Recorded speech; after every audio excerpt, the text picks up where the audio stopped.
What's going on, people? We are Tottenham TV back here in the studio to run through the shit show that was last night at Anfield. God, where do we start? Where the hell do we start with what Well, Tottenham didn't start, so I don't know where to start. You know what I mean? It was just literally on that pitch was complete men against boys, and Quite literally, we had teenagers on the we pitch. did have teenagers on the pitch, but we've seen them perform a lot better than what they did last night, particularly some of the senior players. You're looking at the likes of Bentancur and Basuma, and I've been sitting here all week praising. And he's saying the mic is off. Wow. Full start, guys. Sorry about that. Bit like Spurs. It's your mic then, you might have to just plug it in. Bear with, peeps. What about now? Are we good now, people? What's the chat saying? Is it working? It's not great. Is it plugged in at the back? Yeah. There is a signal coming through. But it's not coming through. Maybe put the thumbnail back on and try and sort it. Well, tell them we'll be back in a sec. We'll be back in a sec, guys.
All right, we go again. What's going on, people? We are Tottenham TV back here in the studio to try and assess what happened on the pitch yesterday.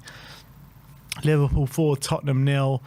I mean, I don't know, where do we start with that performance last night? Performance that was just embarrassing, really, for a semi-final in a Carabao Cup. You know, 1-0 up going into it.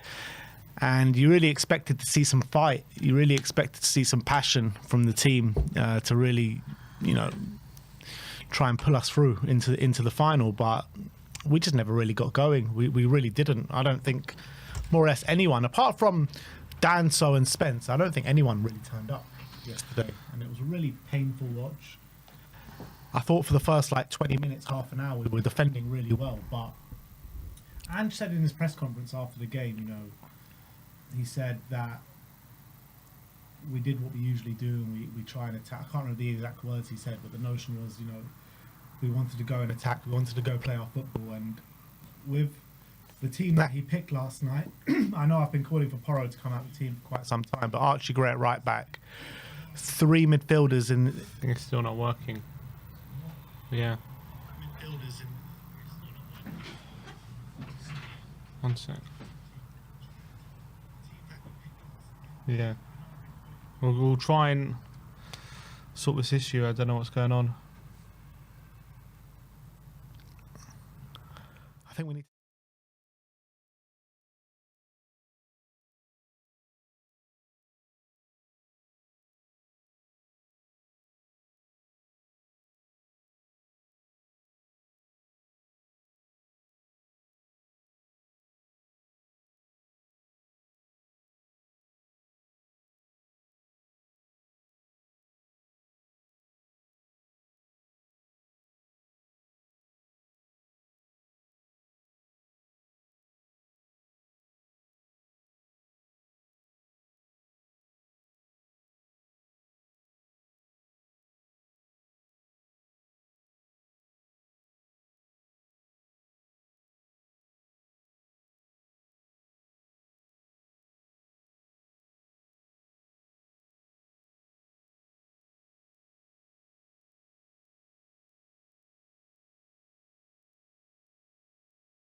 What's going on, people? Sorry.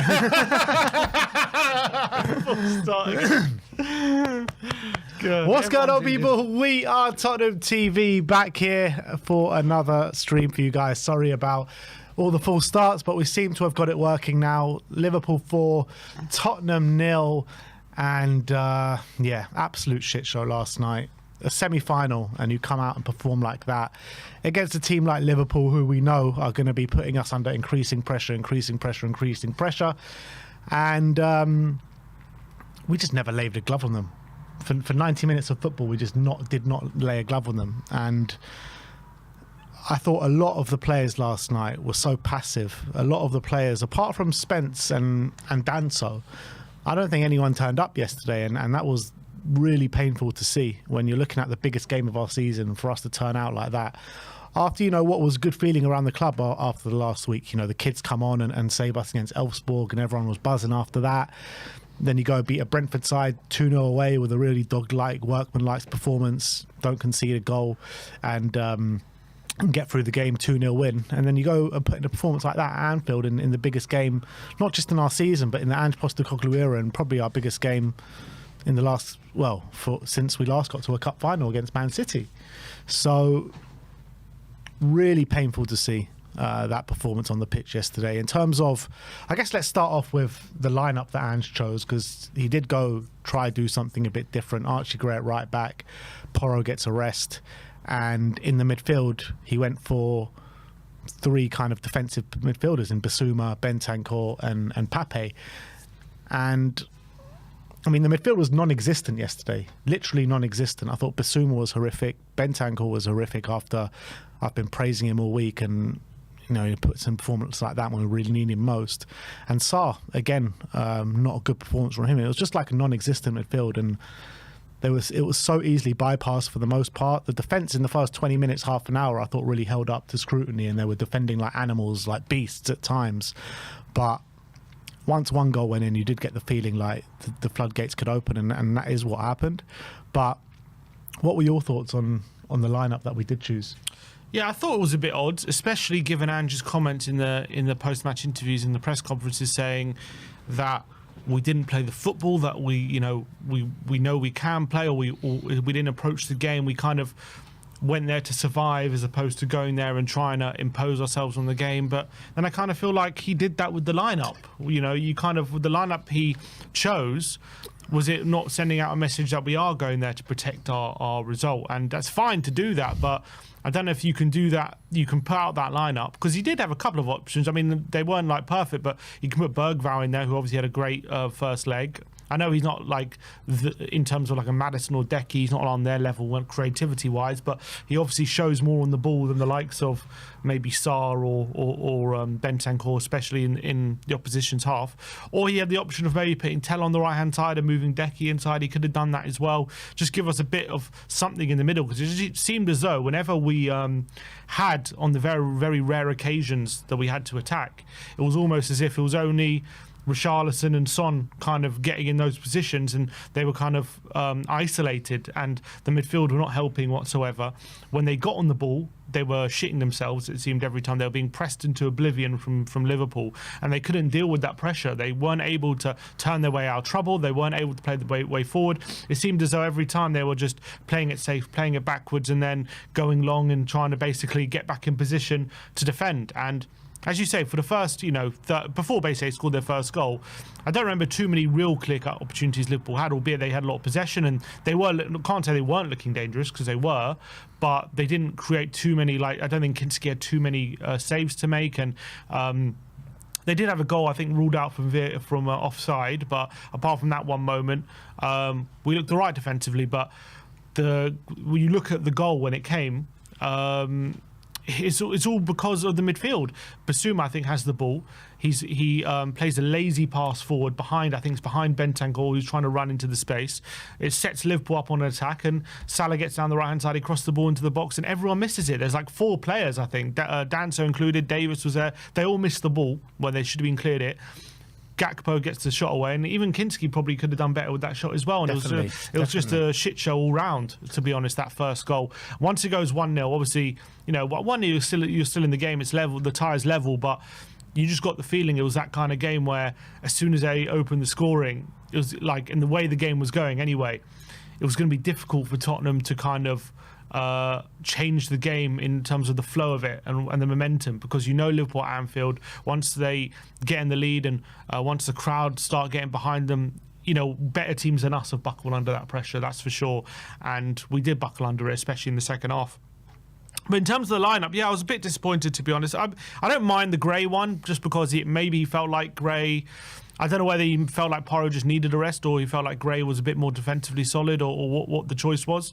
But I don't think that was that bad a switch. But I think playing three defensive midfielders away at Anfield, you're always just going to invite the pressure, and it's just going to mean that you've got no outball. And that's what kept happening. We kept getting the ball, and then bam, it was coming back at us because we couldn't keep it. And I think Ange probably got that wrong. Not to say if obviously we played one of the others, we definitely get a result, but I think we probably look a lot better in possession. You give yourselves a better chance, right? If you've got a goal.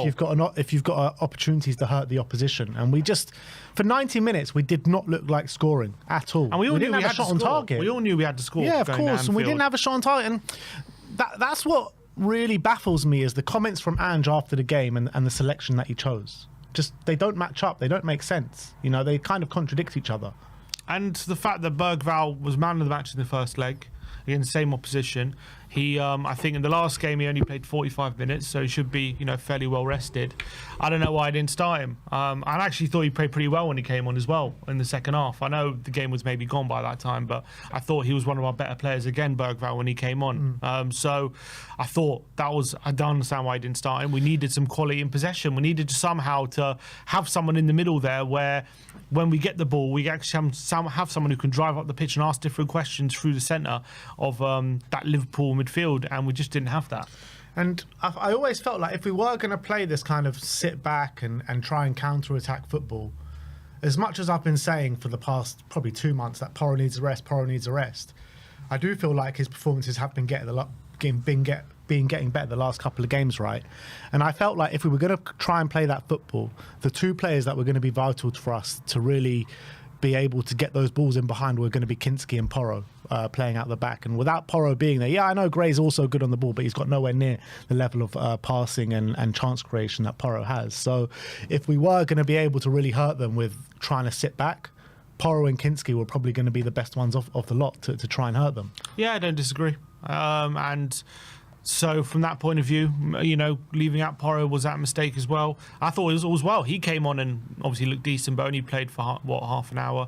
So I don't think he made too much of an impact. It was 2-0 already at that point. No, he didn't make so much of an impact, but I thought in possession he was just obviously a lot better. We were able to progress the ball a bit better up the pitch when he was on the pitch. So I think as much as Ange can bemoan the players kind of being reserved and being negative in terms of their approach, he kind of said, I was listening to his press conference, he says, I have to look at myself because maybe some of the messaging going into this game was more about how we have to be a bit more defensively solid, and I think the players maybe went too far in the other direction, and maybe I've got to look at myself in terms of the messaging I gave them in this game, because I think they kind of, wouldn't say abandoned, but they kind of like neglected the side of the game where we're at our best, and that's hurting the opposition, getting players forward, looking to score goals, looking to create chances,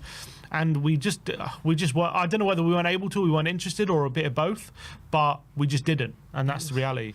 It was just so passive, wasn't it? Like there was no Spurs player just trying to get on the ball, make something happen, 0 shots on target. And Liverpool scores 4 goals, right? But they could have scored a lot more, a hell of a lot more in the game. That's the reality. And I was saying to you just before off screen, I think this performance in this game was a lot worse than the one that we had against them a couple of weeks ago when we conceded 6 and we ended up scoring 3 on the day. It's just like that game could have gone on for another 2 hours and we probably wouldn't have scored. Our only half chance of the game is when Son got the ball in that tight angle and hit the bar. That was pretty much the only time we had a meaningful shot on goal. Yeah.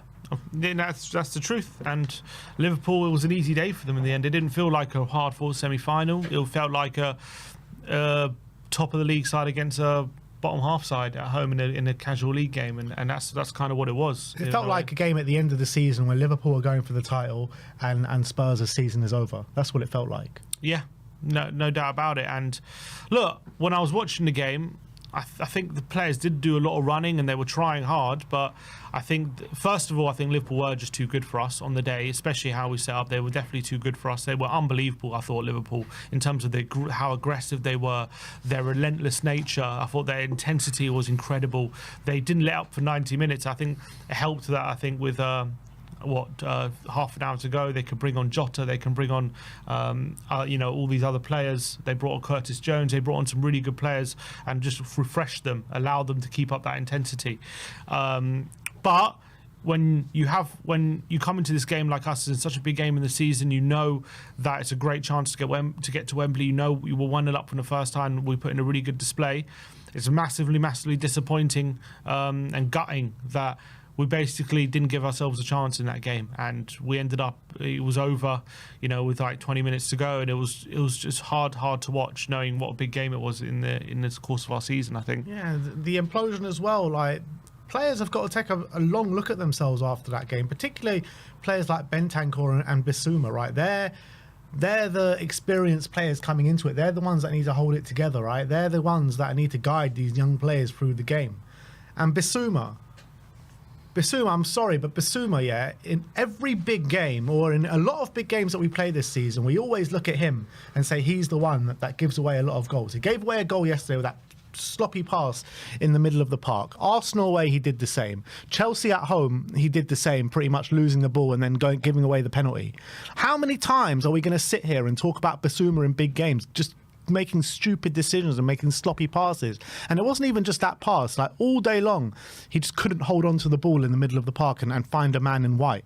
It's so frustrating, and I swear, I'm done with this guy. Like, he's supposed to be one of the most experienced heads in that midfield, and he plays like one of the least experienced heads in the midfield. Yeah, he doesn't have the mentality for it, and I think that's the reality. I think if you put him maybe with better quality players in terms of he's not the senior player, maybe he can't handle that responsibility, because clearly when he's in that midfield and he's got the responsibility of being that guy, that anchor, and the one to lead the midfield, he doesn't have it. He doesn't have the concentration levels, especially in these big games. Maybe he doesn't have the quality as well. But we've seen when he's playing well, he can have a really good game. I thought, for example, like on Sunday against Brentford, he had a really good game, but unfortunately, when it's these big games, in these big moments for us, more often than not, he's letting us down, and it happened again yesterday.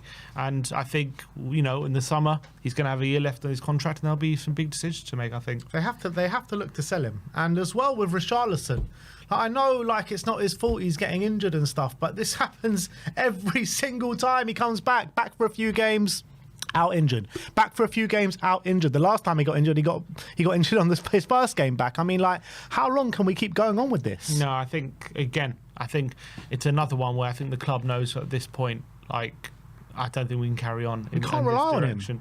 The problem is when he keeps getting injured, obviously his price will plummet probably with each injury, but at the end of the day, we need players who are available, and we can't keep relying on a player not knowing when he steps on the pitch if he's going to last 90 minutes and if this is going to be the last time we see him for a few months. And what's really frustrating, obviously, is that obviously we just got Tellin, and so it was just again on the cusp of maybe being able to rotate him and Richarlison. And again, just like it's this the curse of this club this season, 1 in, 1 out. As soon as we get Tellin, bam, we get another. Even if it's a signing, it's still 1 in, 1 out, even if it's not returning from injury. Yeah. And it happened again. Tell comes in and Richarlison goes out injured. So that's the story of our season. And it's another calf injury, so I'm assuming he's going to be out for however long. I'm not expecting him to see him again anytime soon. And it's gutting. And I thought in the game, he was working hard, he was closing people down, but he goes off injured yet again just before the break as well. So look, Tell came to play, he's going to get a run now, but with Richarlison, can't rely on him. I think that was proven now. Yeah. And, I thought Kulusevski probably did look the dangerous out of our attacking players yesterday, but still, it wasn't the Kulusevski that we've been seeing for the majority of the season. Still a laboured display, still nowhere near as physical as maybe he has been in the first part of the season. And look, he's a player that clearly needs a rest, but we can't give him a rest at this moment in time, because even with him looking as tired and lethargic that he's still looking one of our, if not our most dangerous player. Yeah, I thought he looked a bit better again in the second half when he moved centrally, but it was a bit too little too late. I think a large part of our maybe collapse in that last 20 minutes is that Ange obviously changed the midfielders. He went with a midfield three of Bergvall, Decky and Bentancur for that last 20 minutes or so. He put Spence at right wing, which I thought was a bit of an odd decision. Don't know why he didn't go with more. Although Spence, had a couple of moments, but I think obviously Mikey Moore, you would have thought, put him in that position, maybe he could have done a bit more with it. But I think clearly we kind of went for it in those last 20 minutes, 2-0 down, and it led to just Tottenham being completely all at sea. It was so easy for them to open us up, and they picked us off, and they were absolutely clinical in those elements. I think obviously the killer was that second goal. I think once that second goal goes in, obviously we're behind, and we do have to we're forced to open up and really go for it. And I thought that second goal again was just another shit show defensively. I thought there was a long ball. Davis is challenging, I think, Nunes. He lets the ball bounce. I don't know why he does. He just has to clear his lines. He gets bullied by Nunes. The ball then falls to Mo Salah on the right-hand side. He plays a ball in behind, looking for Nunes on rushing. And I just think it's rash from Kinski. He just doesn't... Look, some saying, did he get the ball? Did he not? I've watched it a few times. I'm not certain he does. He might have got a small touch, but either way, it's not enough for VAR to overturn anything. I think it's rash. Does he have to come out there and take him out? Was Nunes definitely going to score from that position? I would argue probably not. He would have made himself a tight angle. I think it was rash from Kinski to come out at that moment and give away a penalty. And as well, there was defenders around. Could they have got closer to Nunes and all that kind of stuff? I just thought it was another shit show defensively off of that goal. And obviously, it's a brilliant penalty from Mo Salah to make it 2-0. And then once it's 2, you're like, it's going to be impossible for us to get back in this game. We're going to have to open up, which we did. And as soon as we opened up, the floodgates really, truly opened. Because I thought for the first 50 minutes, Liverpool dominated without creating loads and loads of chances. But as soon as we opened up, it was party time for them. Yeah, it really was. And to go into a semi-final and not create any sort of meaningful chance, not to have a shot on target in a second leg when you're leading, it really is unforgivable. We put ourselves in such a good position. And I said to you on the preview, didn't I? I said we're probably gonna rue those missed chances that we had in the first leg. And that's exactly what happened, because if you go into that tie yesterday with a 2 or 3 goal lead, it is a different game. Yeah, I don't think, or if we go in a 2 or 3 goal lead, we probably don't completely open up with half an hour to go when we're 2-0 down, because he's still got something to hold on to, albeit, whether that was the right approach anyway remains to be seen. But I thought, I'm not saying we contained them well or they definitely wouldn't have scored, but my only point is, I think for the first, until we made those subs on the hour mark, I thought it was at least a bit of a challenge for Liverpool to create really good quality chances. In the last half an hour, it wasn't. It was really easy, and Liverpool just got in behind time and time again. They were exploiting us time and time again. We were working extra hard to try and get the ball back and try and open them up, and we just weren't able to do it. It was Liverpool defensively found it pretty simple to keep us at bay. I thought physically, it's underestimating to say they matched us. I think they completely overpowered us. We weren't able to compete with them physically. They had more intensity, and every challenge they were going into it with aggression, and they were bullying us off the ball every time. And that was the consequence of the game. And the scoreline didn't flatter Liverpool. That's the reality. The scoreline didn't flatter them. They deserved to win 4-0. It was an absolute battering. It was really hard to watch that game. Third goal was easy. Szoboszlai. It was a nice goal from Liverpool's point of view, but again, just Tottenham not getting close to them. It was like they were just running rings around us for that third goal. Just easy one-touch passes, playing it through the line, no one getting near anyone. Szoboszlai able to put it away. Although, again, I know it's a one-on-one, but I thought Kinski's attempt to save it was really weird. I mean, I don't know why he doesn't really dive for it along the ground. He just kind of dives over it. It was a bit of a weird attempt. And I also thought, again, the fourth goal from a corner. Where is Kinski in no man's land? We've been praising him for his... how could you let Van Dijk have a completely free header? He's completely free in the box. I don't know whose man. I think it was Ben Davis's man, but I mean, you can't let Van Dijk have a complete free header in the box no matter what the keeper's doing. It's ridiculous defending on top of the goalkeeper. Well, Van Dijk is, very good in the air at the best of times. We know he can beat people in the air. I have to watch it again. I don't know if someone let him go or he beat someone in the air, but if he was completely free, obviously it's horrific defensively from that point of view. But as well, I mean, if you look at Kinski's positioning, he's he's almost leaving the goal completely open. I don't know what he's doing, and I think maybe he feels like he can come and claim it, but he was nowhere near it. It wasn't even near like the height of the ball. It was really strange positioning from Kinski, and as soon as Van Dijk headed it, it was like an open goal. So I thought Kinski, albeit there was one amazing save he made a couple of good saves. There was one amazing save from Salah, which he tipped onto the crossbar, which I thought was brilliant, but I thought it was a really tough day for Kinski as well. His passing as well was really off it. Yeah, it was his worst performance in a Spurs shirt by some way. I mean, you look at his debut, which was this first leg, and then you compare it to this one. I mean, worlds apart in terms of the performance level, aren't they? Worlds apart. And I was saying in the preview, I was saying that, you know, Spurs are going to want this more to Liverpool. Liverpool are going to they've got bigger things on their mind than the Carabao Cup, and how wrong was I? I mean, they really wanted that yesterday, Liverpool, and they completely played us off the park, you know. Like I keep saying, men against boys yesterday, it really was, and they completely annihilated us, and it's really hard to take, and that's a trophy down the drain, which looked like, you know, after dispatching of Coventry, Man United and Man City, you thought taking a 1-0 lead into Liverpool. I really thought yesterday, you know, I just had that feeling something was going to happen positively, but how wrong was I? Yeah, you couldn't have gone more wrong. But look, we know that Liverpool are the best team in Europe. We know they can do that to better teams than us. They have done that. Better teams than us have gone to Anfield and crumbled and under that pressure, but we couldn't handle. I think maybe it was the occasion or the atmosphere or what it was, or just the players themselves. It was a mentality thing, but we just couldn't handle what Liverpool threw at us yesterday. We crumbled. We absolutely crumbled. There's no two ways about it. We went into our shells. I think the players, they didn't know how to deal with the atmosphere. They didn't know how to deal with the occasion, and it was. You know, we bottled it, really. We bottled the performance. I know it wasn't like we let a goal lead slip in the last minute, but we absolutely, throughout the whole game, we just completely crumbled and weren't able to stand up to any sort of challenge that Liverpool threw at us. And it was, you know, considering the game and the occasion, and considering how we played in the first leg as well, it gave you a bit of hope that could we go into this game and, you know, do something at Anfield, something special. But unfortunately, what a lot of people predicted just came to pass. It was a battering, and we just couldn't do anything about it. Yeah, you know, in the preview as well, you were talking about Arteta's comments saying the only game he's ever let pass him by was at Anfield. I mean, that's exactly what our players did yesterday. Yeah. You know, the whole game just passed pretty much 1 to 11 all of our players by yesterday. I mean, like I said before, I think the only ones that really you saw something about, I thought, were Danso and Jed Spence. Jed Spence, I mean, he's performing at a really high level pretty much week in, week out at the moment. Danso, as a debut, I thought put in a really big shift yesterday. I mean, he was putting his body on the line. He was showing really good ball-playing ability as well. What did you make out of Tell when he came on yesterday?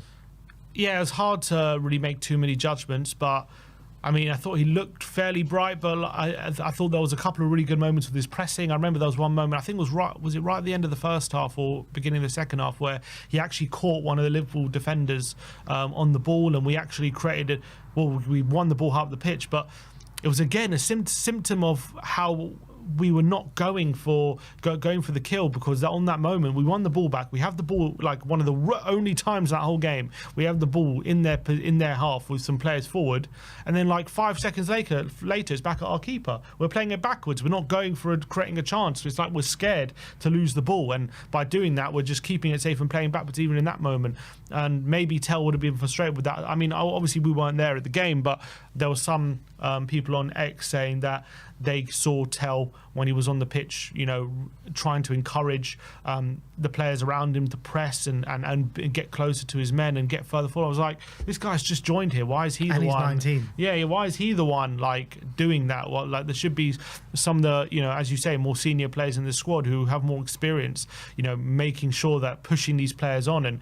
And it took Tell to come on and to really shout at these players to maybe it's because he's got these high standards being at Bayern Munich, and you know they're so used to winning every game, and maybe that's where it comes from. But it shouldn't take a 19-year-old new signing making his debut to do that, which is really, really disappointing. And apparently as well, after the game, you know, it took for Lucas Bergvall to go and get Bentancur and senior players to go over and thank the 6,000 travelling Spurs fans last night, where Bentancur just wanted to go and hide and go straight down the dressing room. I mean, it's like, it's the teenagers like we keep saying every week, the teenagers are the ones stepping up for us week in, week out. Bergvall, when he came on in the midfield, I don't even think he was great by any stretch of the imagination, but he actually added some presence in the middle of the park for us. That Bissouma, Bentancur and Sarr. I know Sarr's a young player as well, but these guys just weren't giving it to us, and it takes for teenagers to come on and pretty much show them how it's done. It's ridiculous. I agree. No disagreement there. And that, I don't know why that's happening. I mean, obviously, I thought recent weeks some of the senior players, obviously in other games, have been stepping up. But when it's these big moments, we keep saying it in these bigger games. Although we keep losing, always the shining lights, always the younger players, and it's consistently happening. These more senior players are letting us down time after time. And in a semi-final, when they should realise how much we need them in this game, especially when you're at Anfield, when the crowd are getting on your back, and these younger players, a lot of them, it's maybe their first experience of Anfield. And you look at Bergvall, Spence, and probably Gray as well. A lot of these players, it's going to be their first experience of Anfield. These other players, they've been there, they've done it, and they know what it's like. So they should be guiding the younger players through. And instead, it was like the younger players trying to get the older players through, and it should never be like that. It's ridiculous. It really is, and it just hurts a lot. It just hurts a lot having to watch that yesterday in such a big game. I just don't know what to say anymore. It's just like we need to dust ourselves off quickly, because one trophy can very well quickly become 2 trophies. And the hard thing is the way the game went. I'm sure it would have taken a lot out of us, because we're chasing the ball probably for a lot of the game. We're running around it. Ange said in his press conference, he looked at the data, and whatever you want to say about the lack of fight, all this stuff, the stats show that we did run more than Liverpool yesterday, and that's because we're always chasing after them. And it's because we were chasing shadows. That's the thing. No, but that's not the point. The point is, we actually ran more than Liverpool yesterday, so that's not going to help going into Sunday. We got a big game in the FA Cup on Sunday, and it's not like just because we got battered 4-0, and the narrative is, we didn't show anything, which is true. I'm not saying it's not true. The point being, it's not like we had a night off. Like, we ran more than the opposition, and we're still that running is still going to have an impact coming into Sunday. Of course, and it's gonna leave us even more fatigued. And Villa have had a free week as well coming into it. So look, we're going to go into the Villa preview a bit later, but.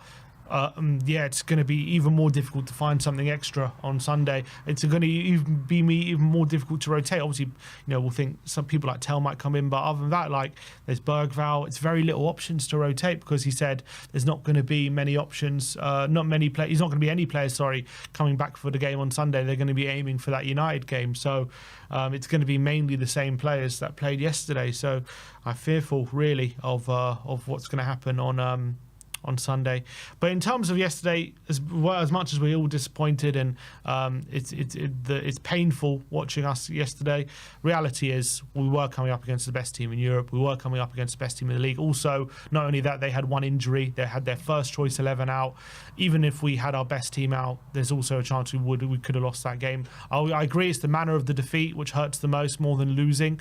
But it's facing Liverpool at Anfield is always a really tough prospect, and expecting them to win was always maybe unrealistic, but obviously we would expected a better performance than what we showed. That's what it comes down to. It comes down to the manner of performance, and it was nowhere near good enough. And the mixed messaging from Ange Postecoglou, the performance on the pitch, particularly the senior players, it's just nowhere near good enough, and it's kind of unforgivable in terms of the stage of the tournament that we're at. And you're taking a 1-0 lead into Liverpool, going to Anfield. Yes, look, I know it would have been, Liverpool were heavy favourites to even go through, even with a 1-0 deficit, but you cannot show that level of performance. You can't go into a semi-final, no matter who is against, and not create a chance. It doesn't matter who it's against. We still had a good level of player on the pitch yesterday.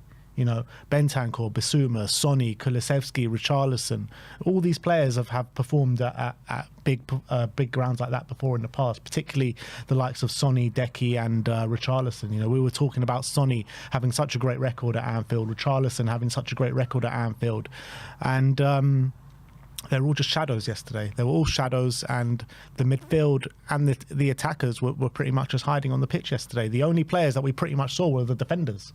because that's what it was. It was Liverpool's team against our backline yesterday. That's what the game was. Yeah, and it's hard to disagree with that. You know, you when you're playing in a semi-final, especially given our league form, the importance of this game couldn't be understated. We know what a massive game this was. So to put in that kind of showing, it hurts. Put it into context, right? Accrington Stanley went to Anfield and probably created more chances than we did yesterday. Yeah. That's, I mean, what more can you say than that? What more can you say than that? Tamworth troubled us a lot more than we troubled Liverpool yesterday. Mm-hmm. Yeah. How was that good enough? That's not, nowhere near we know good it's enough. not good. We lost 4-0. We lost 4-0. No one believes it's good enough. We got battered. We know it's not. But I think most of it comes down to the fact that we played a much better team, much more settled team, and a much fresher team than we were, and we had to cobble together a lineup. We had to even start one of our new signings in defence because we lost another centre back. You know, just last week we lost our second choice striker during the game.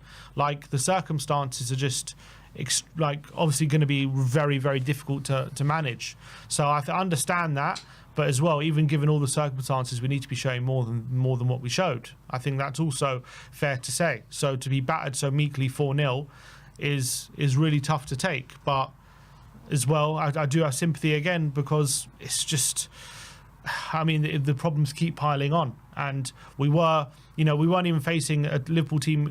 Liverpool had one injury, and they had also more break than us.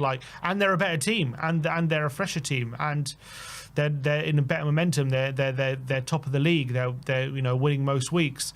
It was always going to be a tall order, and as much as we felt something might happen yesterday, it was clearly too much for us. They were just better than us. I think that is also fair.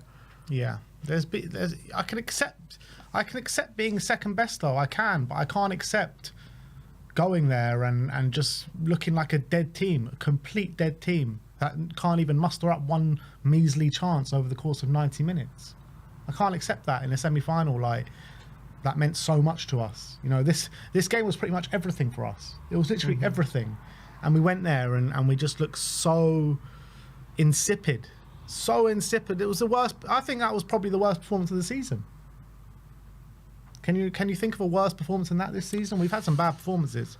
Yeah. We've lost to bloody Leicester and Ipswich, and then when we're saying going to Anfield was the worst performance of the season. There was just nothing about us. Yeah. Nothing. I don't disagree. Anyway, that's a trophy down the drain. 2 more to go. FA Cup this weekend. Europa League is coming back. In terms of Ange Postecoglou, you still the same frame of mind? Yeah, it hasn't changed. Just because we lost yesterday, and even in the manner. But again, nothing's. The situation hasn't changed. Obviously, a lot of us are pinning our hopes on this Carabao Cup, and in some ways a lot of people were saying, which maybe is true, that this Carabao Cup being in this game was probably keeping him in a job, and the fact we're out of it, does that change the situation? Also, we have Sunday, we'll have to see what we do on there. There's a good chance we could go out on Sunday, but then we also still have the Europa League, and I just think we're better off giving him the chance to do it, especially with giving our players back and giving him till the end of the season and then assessing it then. Right now, the pain is still very raw from that defeat yesterday. A lot of people will be calling for his head, and understandably so. There's a good chance we could be going out in 2 cups in 3 days, and that'll be very, very hard to take. And all of a sudden, the options for anything to happen this season will be quickly diminishing. But he's obviously still going to have that Europa League chance when that happens in March. And I think we're better off giving it to him, in my opinion, than giving it to Mason. Look, people saying Areola and Frank, look, they're not coming right now. We're not going to get them at this point, all right? If they're going to come, maybe it'll be at the end of the season, but they're not going to come mid-season. So I think I don't change my opinion. I think you give Ange the end of the season, and I think you assess it then. Yeah, I mean, my opinions on Ange Postecoglou and assessing the job that he's done hasn't changed as well. However, I agree with you. I don't think we can get these kind of managers in through the door midway through a season or even now and And I just think the only way, like the league season's pretty much gone, right? So we're not going to get relegated now. We're 10 points above the drop. I think we're pretty much safe from that situation. Even if we were to lose pretty much every game to the end, from now to the end of the season, I don't think we're going to get relegated. The reason I wanted him gone is because I thought we were dropping closer and closer to the drop, and we needed someone to save us in our Premier League stature. So I think the only thing is to give Ange till the end of the season and assess our options at the end of the season. I do think that's the only thing. But I do think if this keeps carrying on, he goes out the Europa League early, he goes out the FA Cup on the weekend. The reality is he is going to lose his job at the end of the season. Yeah, for sure. If that happens, he won't be here. I was obviously hoping Mickey and Romero were obviously going to play in this game, and they ended up not playing. And for one reason or another, it seems as though they're not as close to return as we'd hoped they would be. For I don't know why. But even though Mickey played 45 last week. Yeah, I don't really understand it. What's going on there? Now he he's must saying be it's injured. slower. I think they're covering up an injury here. It must be. I mean, that's the only thing that makes sense, to be honest. Because the fact apparently he's not even going to play Sunday now, so unless he's going to spring a surprise. It's because he came under so much flack for bringing back Van de Ven so early in, was it the Chelsea game, and then he obviously goes off with a hamstring that day. And even after that game, he said, no, he hasn't recurred a hamstring injury. He's just a bit tight. And then, obviously, it came to pass. He's got a hamstring injury. And then, I think he's just trying to cover himself, or the club are trying to cover themselves of, basically the same thing happening again. Seems that way. If that is true, if we're not going to see him again, I don't know. Look, we don't know the situation exactly, but if it is true that he's re-injured and we're not going to see him for a lot of the season, then it's hard to even hold out hope for that Europa League run. But look, I'm just hoping when that Europa League run comes, that's going to be in about a month's time. We're not going to have obviously that Carabao Cup final in March as well, so hopefully that give us a bit more time to get players fit. But hopefully, crossing my fingers, touching wood, that when the Europa League comes around, we're going to have obviously Danso more settled. Maybe Romero will be back. Maybe Van de Ven will be back. And obviously we're going to have. What's for sure, we'll have a lot more options in the forward line. Odegaard, maybe not Odegaard, but Johnson.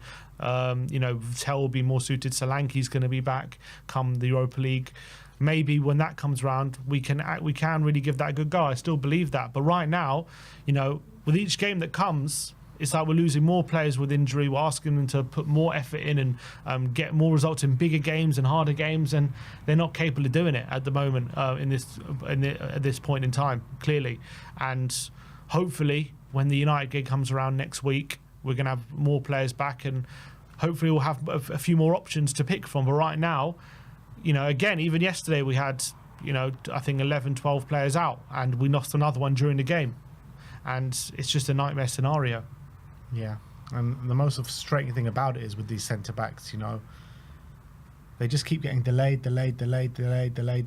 Romero and Van de Ven, they were supposed to both be back a week ago, and they just keep getting setback after setback. Yeah, initially I think supposed to be Romero was the 20th, and that's 3 weeks ago now, is it? Yeah. Nearly 3 weeks, yeah. So he's clearly had a big setback. And then Van de Ven did come back, and obviously remains to be seen whether it truly is a setback. But I mean, it makes sense if it is, because why would you not? Because Ange said initially he was supposed to play 45 minutes against Brentford, and he said he's going to keep him on ice, and all of a sudden he was not in the semi-final squad. He's now not in the squad on Sunday either. So unless he's just saying I want him to have that full week following up to United, I don't understand why he wouldn't have played at least a part in these games. He's got to be injured. There's no, I can't see anything but an injury to Van de Ven. But look, that is your match review. Really hard one to take. Spurs out the Carabao Cup, with the FA Cup coming this weekend. Let's get into some super chats just before we go into the player ratings. And George Orton says, we are Tottenham TV's mic out for the rest of the season. Come on, you Spurs. We're getting injuries here in the studio. Yeah. Joseph Vukovic says, we need an 180 change. Bring in Ted Lasso. Come on, you Spurs. A lot of people say, well, that's who we got right now is Ted Lasso. Yeah, I mean, come on. But no. Big Country says, we're utter shit. Oh, we definitely were yesterday, that's for sure. Yeah, and we have been for quite a while, to be fair. But yeah, let's move on to the player ratings. Let's start off with Anthony Kinski. Sim gives him a 3. I gave him a 4. Definitely his worst performance in the Spurs show. Obviously, not a big sample size to go on, but it feels like with Kinski, he came in at 100 million miles an hour in that first game against Liverpool, and his performances have been like gradually regressing game by game, to be honest. And with a 21-year-old keeper, maybe that first game was a bit of an overperformance from him coming in and really trying to show what he's about. And I think, yeah, we need Vicario back in goal. But look, no doubt about it, Kinski has got, unbelievable future ahead of him. But maybe he's not that keeper that we thought he was in the first game, but like right now. But yeah, on yesterday's performance, I thought a lot of the goals were down to him. The penalty, I thought, was really poor. And yeah, I think it all kind of started with that clash of, was it a clash of heads, or With Davis. Yeah, with Davis, like quite early on in the game, and he just never seemed to recover. He just seemed to be a bit shot to pieces yesterday, and he was really nervy coming out for his crosses as well, which you don't really associate with him so far from what we've seen. Yeah, I thought it was a really poor day for him. I don't think it changed my mind in terms of how good a keeper he is potentially, and how good he can be. I think he's got a lot of potential. Obviously, making your first appearance at Anfield when you've come from the Czech league, it's a big experience, and everyone has to go through it, especially as a 21-year-old goalkeeper. It's they put a lot of pressure on you, but unfortunately he didn't deal with it well. I thought, to be honest, he had his hand in all 4 goals, in my opinion. I'm not saying I don't think they're all down to him. I think as a collective the defence wasn't good enough, but if we're talking just about Kinski himself, should have probably saved the first goal. Wasn't right in the corner from Gakpo. Could have done better with that. Second goal, rash coming out to Nunes. Didn't have to give away a penalty in that position. Tried to get the ball, but I don't think he needed to. Third goal, again, more to do with the defence, but I thought his attempt to save it was weird. He just kind of didn't really dive for it. He kind of dived over it and didn't really get close to it. And I thought his positioning for the corner for the 4th goal was really perplexing and pretty much gave Van Dijk an open goal. So as much as we've praised him since he's come in, I thought it was a really poor one. And yeah, as you said, some other Nova moments, it really summed up when there was a big looping cross from I think it was Szoboszlai, and there's no one around him. He could have easily just claimed that ball when it's looping up in the air, and for some reason, even though there was no one around him, under no pressure, he decided to punch it and give away a corner rather than catch it and relieve the pressure. And when I saw that, I was like, he's clearly very, very nervous, because usually he would have just claimed that ball. Yeah, I'm not. What I was saying, don't get me wrong, I don't think he's a poor keeper or anything, but what I'm saying is that after that Liverpool game in the first leg, we're all saying wow, Kinski, he's better than Vicario. Maybe he's going to challenge Vicario for that number 1 spot, but he's just not there yet, is he? He's a 21-year-old keeper. Yeah, I think Vicario probably would have done better with a few of those goals. Yeah.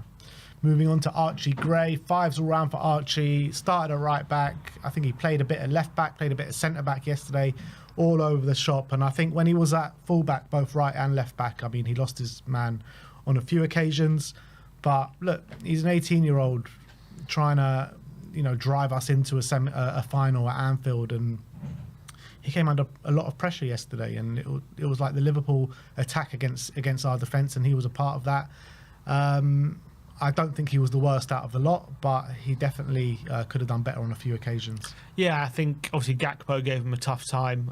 Gakpo got the first goal. Probably Gray could have done better, tucking inside and trying to block that shot.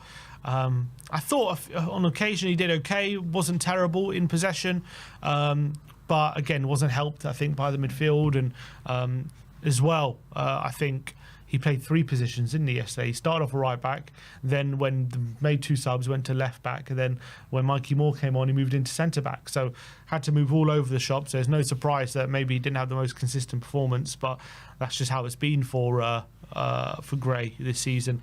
Yeah, I'm not going to be too harsh on him, but it wasn't particularly great. Kevin Danso on his debut at Anfield, 6s all round for Danso, and I was impressed with what I saw from him, to be fair.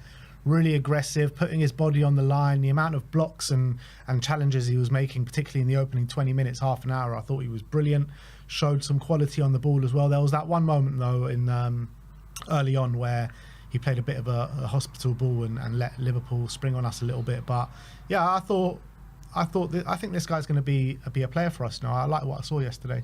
Yeah, albeit it was a 4-0 defeat, I actually thought he came in and actually settled in like fairly well. I mean, obviously you've got to create that relationship with your centre-back partner. That only comes with time, and obviously the more he plays with us, the more settled he'll be. But I thought he definitely did show potential. There was even moments in the second half when we're pushing for a goal. He almost was like a number 10 at times. He was coming forward and trying to make stuff happen and was looking really comfortable on the ball. He played in the first half, one beautiful pass from the centre-back position out wide to Decky, and actually it created an opening which Decky had a shot from. And I thought, okay, that's the kind of pass we need from our centre-backs. So I was looking at that pass thinking, no way someone like Dragic would have been capable of that pass. It was really, really good. But obviously, having just joined the team, he still wasn't quite up to speed, and I thought positionally in a few of the goals was quite suspect. For the first one, should have cleared that ball from Salah, the ball for him from Salah. The third one as well, wasn't particularly great. I thought was all at sea. I thought the second one I think he was the one who let Nunes run off him, albeit Kinski was quite rash. So as much as he looked good and there was potential there, still a lot of work to do. Yeah. Moving on to Ben Davies, falls all round for Ben, and I think it was him that let Van Dijk go for the corner goal. I mean, you can't be letting Van Dijk have a free header there. It's just nowhere near good enough. And again, like in the first 20 minutes, half an hour, he did well trying to stem the tide and not letting Liverpool in. But then after that, I just felt like he just came under increasing pressure and ended up being a bit of an open book. Yeah, he struggled badly, I thought, Ben Davies. I thought Liverpool kind of targeted him in a sense on that side and just kept trying to get him behind him. And I thought he really struggled. I thought on the ball as well. I mean, the stats show he completed 1 out of 7 long passes. That goes to show how much he struggled on the ball. Usually he's a lot better with his passing, and he wasn't able to kind of implement that in this game. So really, really poor, I thought, from Davies. Jed Spence up next, 6s all round for Spence. I thought he was Spurs' best player on the day. Started off at left back, then moved to right wing later on in the game. And I felt like he was the only player willing to actually get on the ball and drive forward and actually have a go at Liverpool. And, he did have a shot off in the second half where, he created that chance for himself. And he was the only one looking like willing to take on a man and willing to have a bit of, spirit in the game, essentially. And he was our best player yesterday, and he's probably been our best player over the course of the last month as well. Yeah, I agree with that. I thought another decent showing from Spence. He was one of the only ones who looked confident when he was on the ball. He was fighting. He put in a few strong challenges as well, where other players were kind of losing their 50-50s. Obviously, for the first goal, could he have stopped that cross from Salah potentially? That's obviously one criticism, but I thought by and large, I don't think it was Salah who was the one really hurting us by and large. I think it was the other forwards, albeit Salah was playing quite a creative role. I thought from a goal-scoring role, I know he scored the penalty, but I don't think it was Salah who was the one danger man. And I thought, obviously played right wing for a bit, where even when he did that, again, he was looking one of our more dangerous players in the forward line, albeit it was a bit of a weird decision to play him on the wing. He had that one moment where he squared up Robertson, got to the found a yard and then got a shot off, but unfortunately was over the bar. That was one of our few opportunities of the game. So I thought Spence was one of the few players who treated it, was acting like it was a semi-final. Shame the other players didn't. Yeah. Bissouma up next, 2s all round for Yves Bissouma, and I'm getting seriously fed up of this guy. I really am, and I've been saying it probably I've been saying it for a while, to be honest, but it just seems in all the big games that we play, or the majority of them anyway, he just lets these games pass him by. He makes mistakes that end up in goals against us, and yesterday was no different. The first goal comes from his sloppy pass, exactly the same against Arsenal, exactly the same against Chelsea, and he just wasn't at it. It was that our midfield was so easily bypassed, and with 3 defensive and holding midfielders in there, you expect a lot better. You expect to have a bit of presence in the middle of the park from 2 of them are really experienced players, but on Bissouma, just so many sloppy moments in the middle of the park, and you need players like him to really stand up and to be counted for, and he did anything but that. So another really poor display from Bissouma, which is a shame because you know, he can do it against the likes of the Brentfords and the Tamworths and all these teams. He looks like a really good player in those games, but then you ask him to do it in a big game and he just goes missing. Yeah, he was a passenger, I thought, and again, these sloppy moments just really undermine any sort of like whatever game plan or whatever we want to do when he's doing these stupid, brainless things. And that pass for the first goal was one of them. It's another real unforced error, which goes on to what is turning out to be quite an extensive list of errors in big moments in big games, which is costing Tottenham dearly. And I thought there was yet another case of that yesterday. And I just thought overall on the ball, complete passenger, wasn't getting on the ball, wasn't making good, incisive passes through the lines and asking different questions on Liverpool. He was just nowhere to be seen, and off the ball as well. Just wasn't fighting for the team, I thought, enough, and wasn't really protecting that back line as much as we know he can. So shocking, I thought, from Basuma, and really, really poor. Yeah, and another culprit in the middle of the park was Rodrigo Bentancur. 3s all round for Rodrigo, and you know we've sat here and given him so much praise since his return. He's put in some really good performances. Unfortunately, he saved this shocker for our biggest game of the season, and way too passive. Not winning his duels, not aggressive enough, not driving us up the pitch like he has been doing in the past couple of weeks. And again, like Basuma, really sloppy on the ball. Yeah, and I thought positionally was just kind of all at sea, like was lacking discipline in this game, I thought, a lot of the time. When he was rushing into things and was rushing into duels where he was losing them and it was putting us under pressure. I thought on the ball, passes were sloppy. He was trying to pass in between the lines, but they weren't incisive, they weren't accurate, and they kept getting intercepted, and it kept putting Tottenham under pressure. I'm guessing if you look at that midfield three, he was probably one of the players maybe tasked with getting forward a bit more, but wasn't able to do it at all, and wasn't able to. I don't remember any time he was in the Liverpool final third. Up until obviously second half, he moved into the lone six with Decky and Bergwijn ahead of him. Maybe it was a bit better than Basuma, but not much better, I thought. And yeah, really, really poor.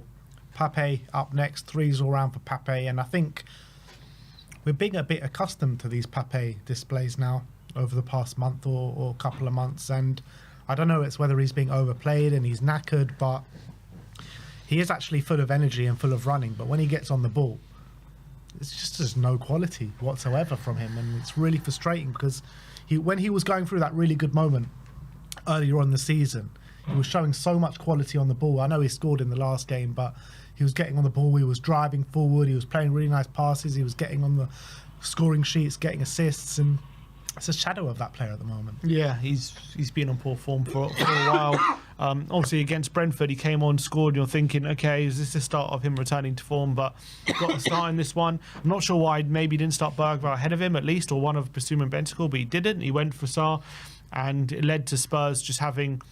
We had the ball, and it's almost like Bentancur and Sarr didn't want to get close to each other and do get some passing patterns going. It's almost like they all wanted to break into the space and run away from the ball and not take responsibility on it. And I thought Sarr as well was culpable of this, and I thought he was just losing it constantly. He had no quality on the ball, wasn't able to keep hold of the ball, and really lacked any sort of quality. Yeah. Decky up next, him gives him a 3. I gave him a 4. I did think out of the 3 that started, probably our most dangerous of the lot, but it doesn't really say much because they were just tragic, the other players. And with Decky, you know, he's clearly running on empty at the moment. He was on the right, he was in the middle, didn't really have too much of an impact. And you know, he won 2 duels out of 12 that he contested. And you know, when Decky's, you know, at full physicality, he's probably contesting about 25 to 30 duels in a game. This one's only 12 and he only won 2 of them. So, I mean, clearly he's just missing. And I've been saying it for weeks now. He's just clearly missing that physical edge. And when he loses that physical edge, he loses like a big portion of his game. Agreed. And yeah, it was another game where he looks like, again, he's getting bullied off the ball. He can't hang on to it. I thought he looked a bit better in the second half when he moved central. I thought he was able to kind of get around the pitch a bit better and kind of link with his teammates. But I thought on the right-hand side in that first half, he had one moment where he had a shot from 25 yards, which was his only moment of the game, really, and it went well over the bar anyway. Apart from that, again, really struggled to impact the game in a positive way. And again, I think he's really struggling playing on the right-hand side so consistently, whereas, you know, we know who's flying in the middle, playing in the middle. We just need to find a way of getting him back there. But now Richarlison's injury, until Johnson's back or Odebear's back, you know, he's going to have to play there. Yeah. Richarlison up next, falls all round for Rishi, and yeah, it lasted, 45 minutes? I think he went off just on the 45-minute Stoppage mark. time. Yeah. And look, he had little next to no service. He was putting himself about, and he looked like he was up for the battle when he was on the pitch. But Got elbowed. yeah, we didn't even talk about that. Like, Van Dijk should have been sent off. He should have been sent off. Not to say that. Look, I'm not discounting the performance, but you know, if it is 10 against 11, it would be a very, very different game, particularly with Van Dijk going off. But it doesn't excuse the performance. But he should have been sent off, Van Dijk. He really should have. And look, Richarlison, he was putting himself about a bit, but there was no quality and there was no service to him. Yeah, agreed. I thought a few times that first half, on the few occasions we forayed forward into their half, it was him leading the charge, and it was pretty much just him and Son against the whole back line a lot of the time, and really struggled to kind of get any sort of advantage in those situations. I thought Van Dijk did deal with him by and large quite easily. There was a bit of back and forth between him and Van Dijk during the game. There was a moment where obviously Van Dijk elbows him. I think Van Dijk was a very lucky boy not to have seen red for that moment. Then there was a moment there Richarlison's on the ground and Van Dijk puts his hand down. If you see this, Van Dijk put his hand out. Yeah, I saw and then Richarlison puts his hand out and Van Dijk goes and runs the other way. So there's a bit of a to and froing from Van Dijk and Richarlison.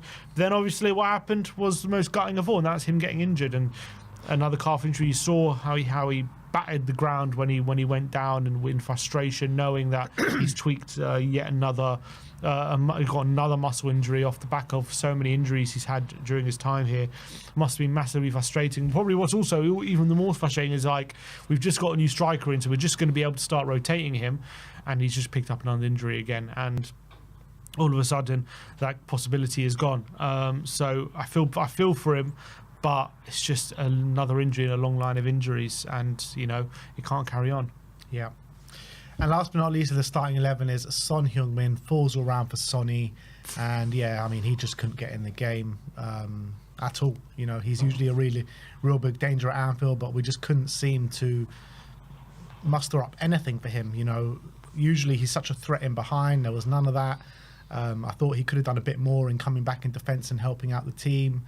And yeah, just really poor, and he basically created the only bit of quality that we did have going forward, and hit the bar from a tight angle. But apart from that, he was pretty much a ghost. Didn't really see him.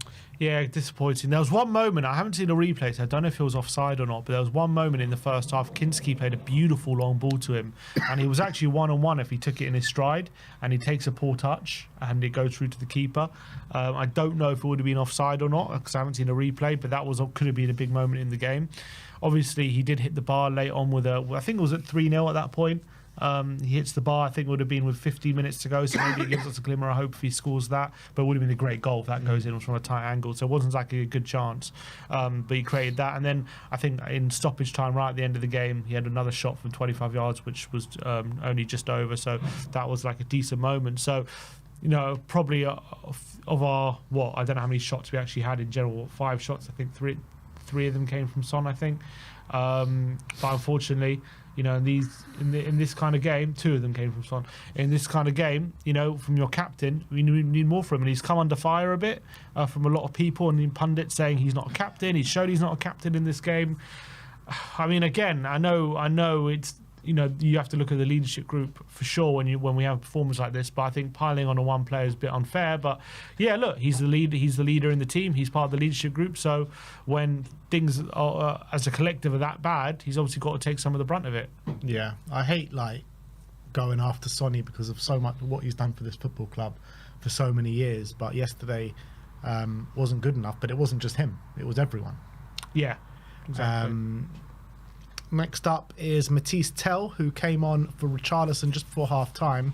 5s all round for Tell. I mean, we saw flashes of a few things that he could do. I thought good pressing, a few flashes on the ball, but ultimately he couldn't really make anything happen. That's the reality, and it's just hard to see when he's a 19-year-old making his debut for the club and he's trying to, you know, basically shout at the team to get them off the pitch. That should never be the case of a 19-year-old making his debut at Anfield in a semi-final. It's just ridiculous. But yeah, like I said, a few flashes, but nothing much in it. Yeah, I thought there was a few moments of like link play where I even thought there was a few moments where he was looking for like a give and go, and he was looking for like some short interchanges, and other players weren't really on his wavelength. And I thought, all right, this looks quite kind of nice. He was coming, getting the ball to feet, looked quite good technically, but unfortunately, we weren't able to really see his best qualities in terms of him in the final third, him getting shots off him, taking people on. Unfortunately, we just didn't have enough of the ball for him to show that, and it was really a struggle for him to get in the game. There was one moment where he was pressing really well further up the pitch, and we did win the ball, but then all of a sudden, a few seconds later, the ball was back with the keeper instead of really going for Liverpool at that moment, and that must have frustrated him because he did well to win the ball back, but unfortunately came to nothing. Look, 45 minutes against the best team in the league, when also we're losing at the time. It's not a great situation, so I'm not going to make too many judgments, but I guess there was a few kind of flashes. Yeah. Bergvall, who came on at half-time, I think it was at half-time? No, he came 57. 57? Yeah, Sim gives him a 6, I gave him a 5. I mean, he showed a lot more than what any other of the midfielders do. He gave us a bit more presence in the middle of the park. I felt he should have started, but yeah, I mean, look, it wasn't a great performance by any stretch of the imagination, but he just showed a lot more than what our other midfielders did. Yeah, I agree with that. I thought he was decent when he came on. I thought showed for the ball, looked a lot more comfortable on the ball. Is it because we were 2-0 down at that point and maybe Liverpool were maybe allowing us to have a bit more of the ball potentially? But I thought Bergvall came on and kind of settled a bit in midfield, but obviously he as well maybe left us a bit more open because that's when Liverpool created the bulk of their opportunities when he was on the pitch. So maybe defensively he could have done better, but I thought on the ball looked a lot better than the other midfielders. Pedro Porro, Sim gives him a 5, I gave him a 4. I mean, I really thought he should have started the game, but look, he came on. We needed a bit more creativity from that side, and he made one decent pass, but apart from that, I don't think he impacted the game too much. I thought his link-up play on the right-hand side was a bit better. I thought we were able to progress the ball a bit better down that side when he was on. But unfortunately, yeah, it was a bit too little too late at that point, and the game was already getting away from us. But yeah, I thought really, really poor from... well, not really poor, but wasn't great from Porro. Ange Postecoglou up next. Sim. Yeah, I don't think that's right. Sim gives him an 8. Maybe as a title. Is that what I said? Sorry, that was a mistake. I also gave him a Sim 3. Postecoglou at his finest. I gave him an 8. Sim gives him an 8. I gave him a 3. Give him an 8 because we needed that 3 week in March. And he done well. No, I'm joking. I gave him a 3. I must have been a typo, or I forgot to send in the right thing, but that was wrong. But yeah, Ange, obviously, I thought the starting lineup, not really sure that was correct. Again, I understand he's strong with options, but again, if you're arguing that we should have taken the game more to Liverpool under the circumstances, then the lineup should reflect that, and I think he should have probably started tried to get Decky in the middle or tried to get Bergvall in the team. So I think that was probably wrong of him. The changes were a bit strange, obviously putting Spence on the right, and I think the changes obviously negatively impacted us because we got worse. But yeah, I think wasn't obviously the fact that we played the way we did was a large part down to Ange. And I think he admitted himself after the game maybe the messaging was a bit mixed in terms of he was saying he was trying to imprint on the team that we need to defend properly and we need to make sure that we don't give up our lead so easily, but also he didn't want us to neglect how we play, and we ended up doing that. Yeah, it's kind of a bit unforgivable to have mixed messaging in the build up to a game of this magnitude. It really is. Like what he was saying after the press conference about wanting to attack and wanting to take the game to Liverpool and play like we usually play, and the lineup that he chose is just a bit contradictory. I mean, when have we ever started with 3 defensive midfielders in the middle of the park and not Pedro Porro as well? And I felt like if we were going to play sitting deep a bit and trying to counter-attack Liverpool, we needed to have Pedro Porro in the side to use his ball-playing ability. I mean, how many times have we seen Pedro Porro being able to play those balls in behind for either Sonny or whoever it is to run onto and really catch them out? And if you're going to play like that, you need to play Pedro Porro. So I thought team lineup was off, and the in-game management as well. We just didn't have anything in the game, and you got to have a a big look at the manager as to why that happened. So we lost 4-0, tragic display, and yeah, I'm ready to burn the whole thing down. Burn down the ground. But yeah, that is your player ratings, and we're going to move on. And was there a super chat actually? I think there was one From Michael Roche saying our midfield won't compete. I mean, yeah, yesterday they weren't competing, that's for sure. Yeah. They definitely weren't. They were just all over the shop. But look, again, you got to caveat a bit, but Liverpool's midfield has been one of the most aggressive, intense, and best, well-balanced midfields in the league this season. Especially, and also you got to remember the first leg, Szoboszlai was a big miss for them, I thought, and he came in. He this destroyed game, us in the league in game, the league game, and I thought he came in and was a massive. Obviously scored, and I thought his aerial ability again really hurt us in this one. So, look, we did come up against probably right now, which is the most balanced midfield in the league. So there's that caveat, but you know, they're good players in their own right that we got on. You know, in this kind of game, part more of a fight than we did, and we just rolled over. Yeah, but you've seen teams with worse players in the midfield stand up to their midfield a lot better than we did yesterday. That's the reality as well. Yeah, it's also true.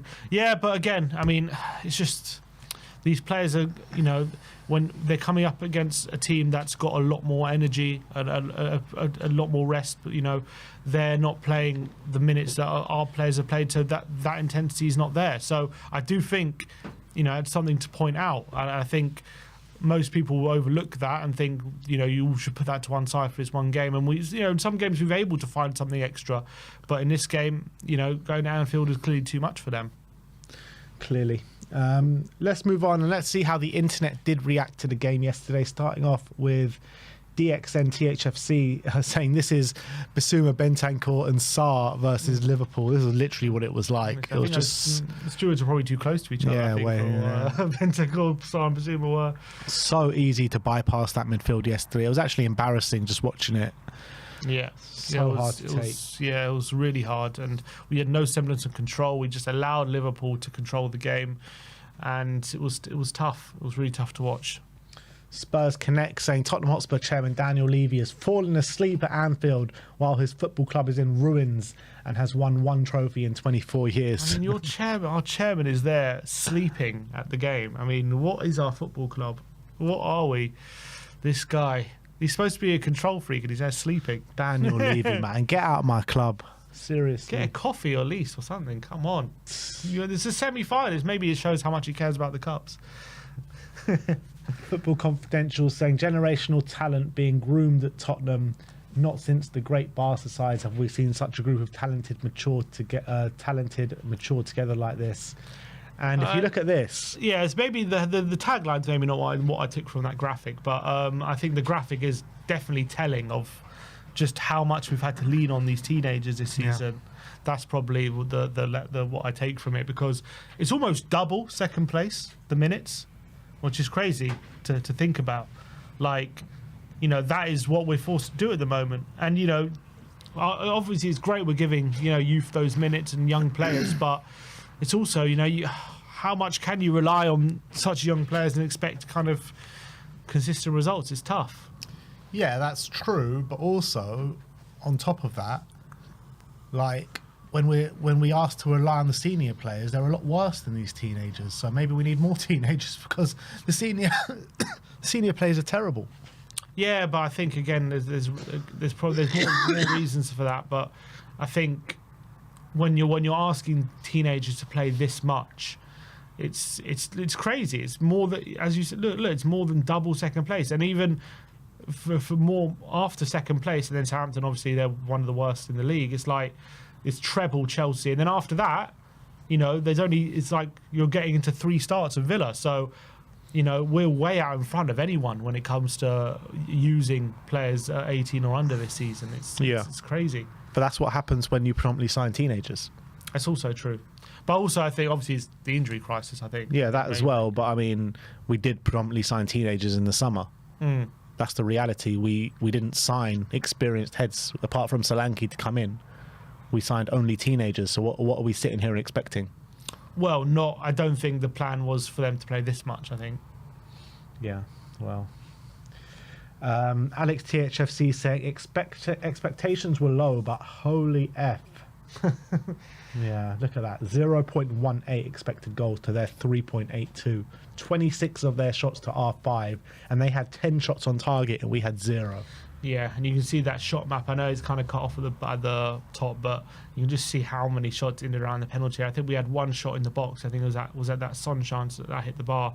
That was the only one we had. Two. It was the Spence one and the Son one. And look at the angle. Look how tight angles they were. That's just obviously that's how well Liverpool were able to keep us out, but also how we just weren't able to get any sort of generate any sort of good quality opportunity. You can see that from the shots we were having. And look how close their shots are to our goal. It's just yeah. Tottenham feed says men against boys, the same stat, but just with a picture of Ange Postecoglou looking down and out pretty much on the sidelines. MR says, oi, Van Dijk literally tried to knock Richarlison out. I mean, I don't understand how this wasn't looked at and this wasn't being given punishment. It's madness. Yeah, I guess only at Anfield you get those decisions. Yeah, I guess the only thing is, I guess he knows what he's doing there. I think he has a look at him, and you can definitely see he knows what he's doing. But I think one of the things apparently VAR looks at with these incidences is if the guy has a fist when he's making the elbow, and he didn't. So maybe that implies that it was kind of accidental. I'm sorry, but that is the most stupid thing I've heard. That's it. That's how they judge it. I know. Yeah, I'm not saying you're wrong. But I'm saying that's the most stupid thing I've heard. Because then, if players know that, then you can just do it and just not clench your fist. It's just ridiculous. No, because if you're doing it with aggression, you will have a clenched fist to try and get that power. But he did do that with regression, though. Yeah, I mean, obviously, when in slow mo. But in real time, I said the same thing. It's not just the slow mo that looked bad. In real time, it looked bad as well. I think if he's sent off, obviously, I don't think it's overturned. I think he's a lucky boy. But I think VAR, I guess, just was enough plausible deniability when it comes to was it accidental or not. They just erred on the side of caution. So I think he's a lucky boy. He could have very well been gone after that. Blue Deer just giving us a clip of Lucas and Archie yesterday. They're the ones going over to clap the fans, and they had to pull some of the more senior players to go and do that as well. Yeah, agreed. Which there should be the senior players dragging them there, but they're the ones obviously taking the lead there, it looks like. Madness. Charlie Eccleshare said, it felt for a while like the Carabao Cup was a bit of a safety net for Ange, that it would be harsh to sack him while they were potentially so close to winning it. With it gone, and depending on what happens at Villa, seems like it all comes down to the Europa League. Then it goes on and he says, and whether Spurs' best chance of winning it is keeping him or replacing him. With the latter, you think, who else would that replacement realistically be? Ryan Mason? Anyone else? And then there's the ongoing question of injuries. Not just how important they are, but how much they are the head coach's fault. Both of which make everything so hard to evaluate. My personal view remains that makes most sense for Ange to see out the season, but Sunday feels huge. When would the fourth round or fifth round if we win? We're going to the fifth if we win on Sunday. Yeah, this is the fourth round. So yeah, when would that be? Would that be in March? I'm guessing. I'll tell you right now. So the fifth round is 1st of March. Right, so that's not even that far away if we win. I think Sunday obviously is big because it just keeps another avenue of a trophy there. Just a possibility, and we need as many avenues as possible, that's for sure. But of course, if we lose, and it's literally just Europa, all our eggs will be in the Europa League basket at that point. Obviously, it becomes very, very tough, and with each defeat in the league, it's the Europa League will grow in importance, and the noise will grow. So Sunday I said before Thursday yesterday. If we can get at least through one of those cup ties, it just keeps the possibility of something happening this season alive. But yeah, if we go back on both, it's tough. It's going to be very, very tough for Ange to justify staying in. But it's going to be. Do you think he will get sacked? No, I don't. Before the end of the season, because I don't. Oh, do I think in general, yeah. Or you ask me if we lose on Sunday? Well, both. I think if we were to go out Europa League early, then yeah, I think there's a good chance he gets sacked.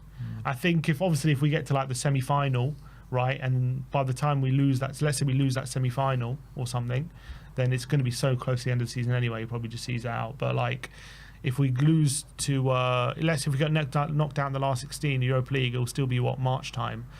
I mean, not saying that sacking him would save, we could do anything in the league, but maybe they might feel there's no point keeping him because there's no chance of him staying here next season, so we might as well just cut ties now. They might feel that way, I'm saying. But yeah. Kev Stewart says, yes, Liverpool are good. Yes, we have injuries. But to look that blunt, that clueless, that disorganised and lack any fight in a semi-final is unforgivable. No shots on target. No, I'm not entertained. Get him out, for goodness sake. And yeah, I mean, a lot of that is pretty much how I feel right now. Yeah, I mean, yeah, I feel definitely about with the result and performance. I share those feelings. I don't share the feeling about get him out, for goodness sake. I don't feel that way, but all the other stuff I do share that. And it was just it's such a depressing watch. It was like we were just waiting to get beaten yesterday. It was like it was only going one way, really, wasn't it? That game, the way we were going, and considering for weeks we've been gearing up to this game, a lot of focus has been in this game, and to put in the performance we did, it's hard to take. Pretty much since the first leg, everyone's been saying it's all about this game. It's all about this game. Yeah. It's all about this game. And then that's the kind of performance we put in. The Brentford Hive saying, how was this not given a red card? I mean, we've been through that, but 100% spot on. Henry Winter says, where was the Spurs player putting in a challenge like Bradley did on Son? It's a mentality issue within Tottenham Hotspur. No ability. It's been like that for too long. The meek shall inherit the earth, but they shan't win trophies. It's the culture that needs to change, not the manager. I mean, partly true. Obviously, you could argue the manager is the one that instills the culture, but I think the culture's been...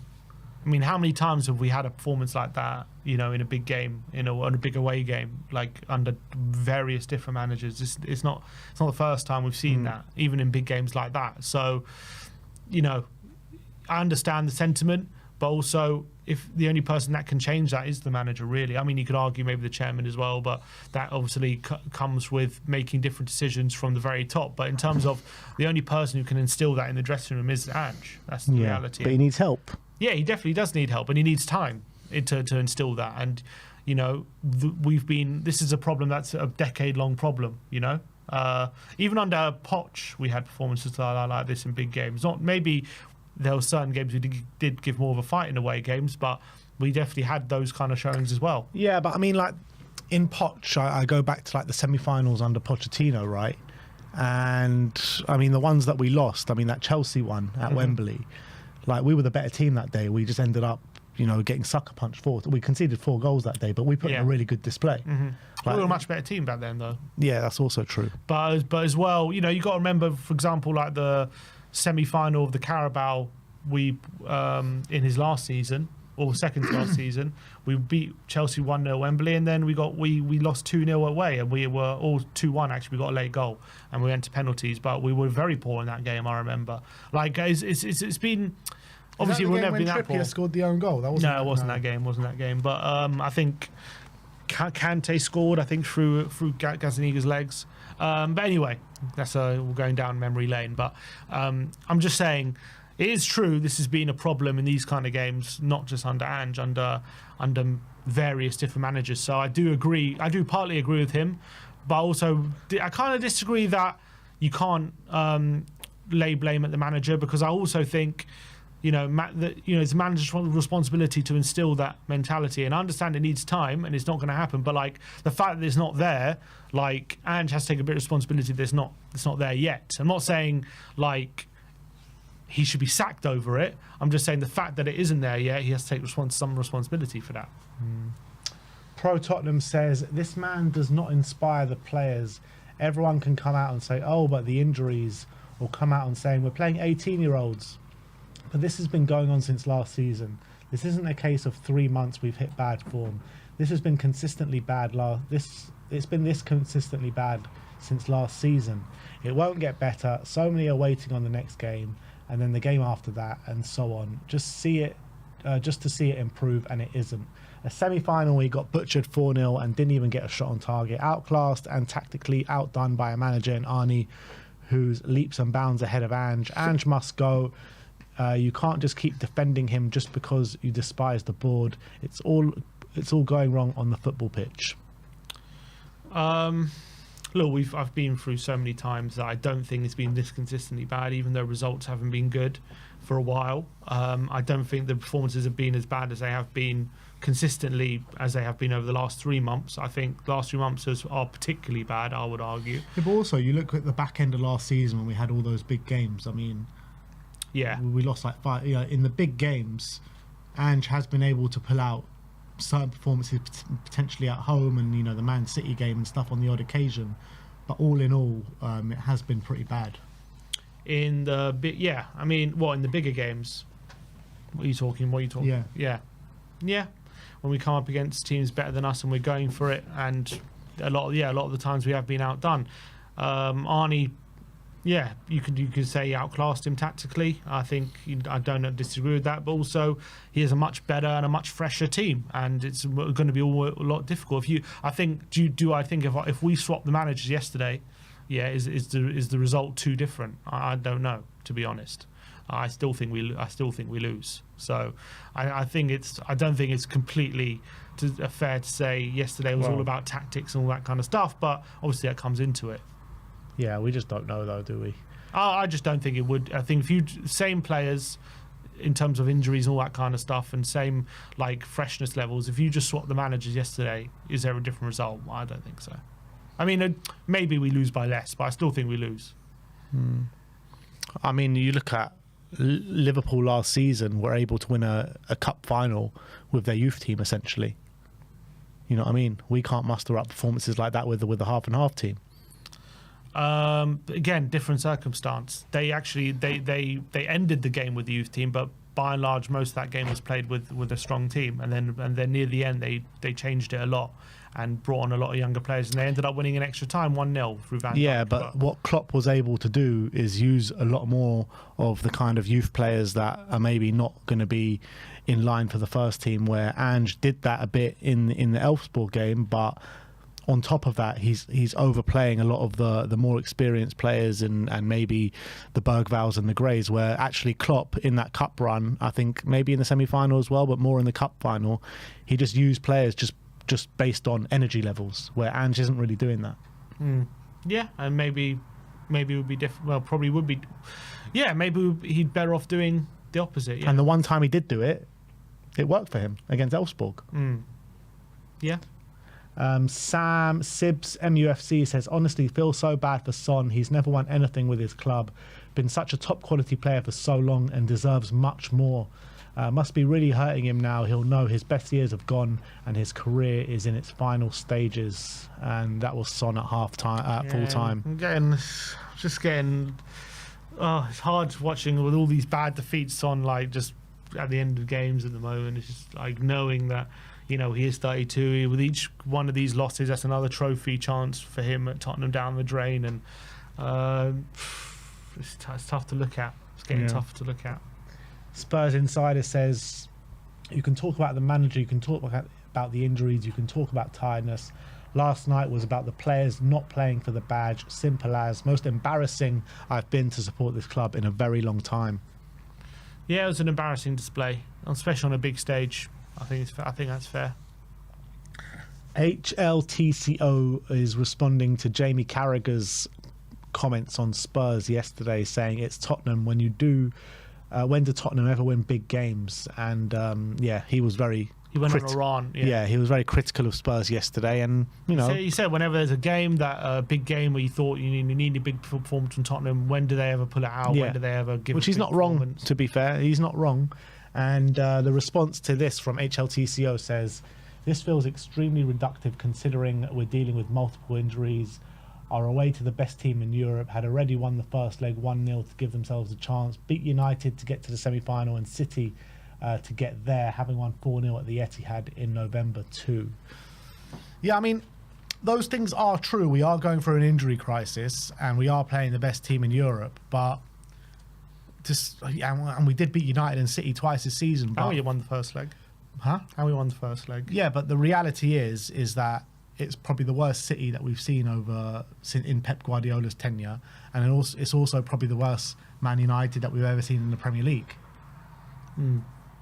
Yeah. It's also one of the worst Tottenhams we've seen in current form. But look, I think that's true. I think that's also comes into the context as well.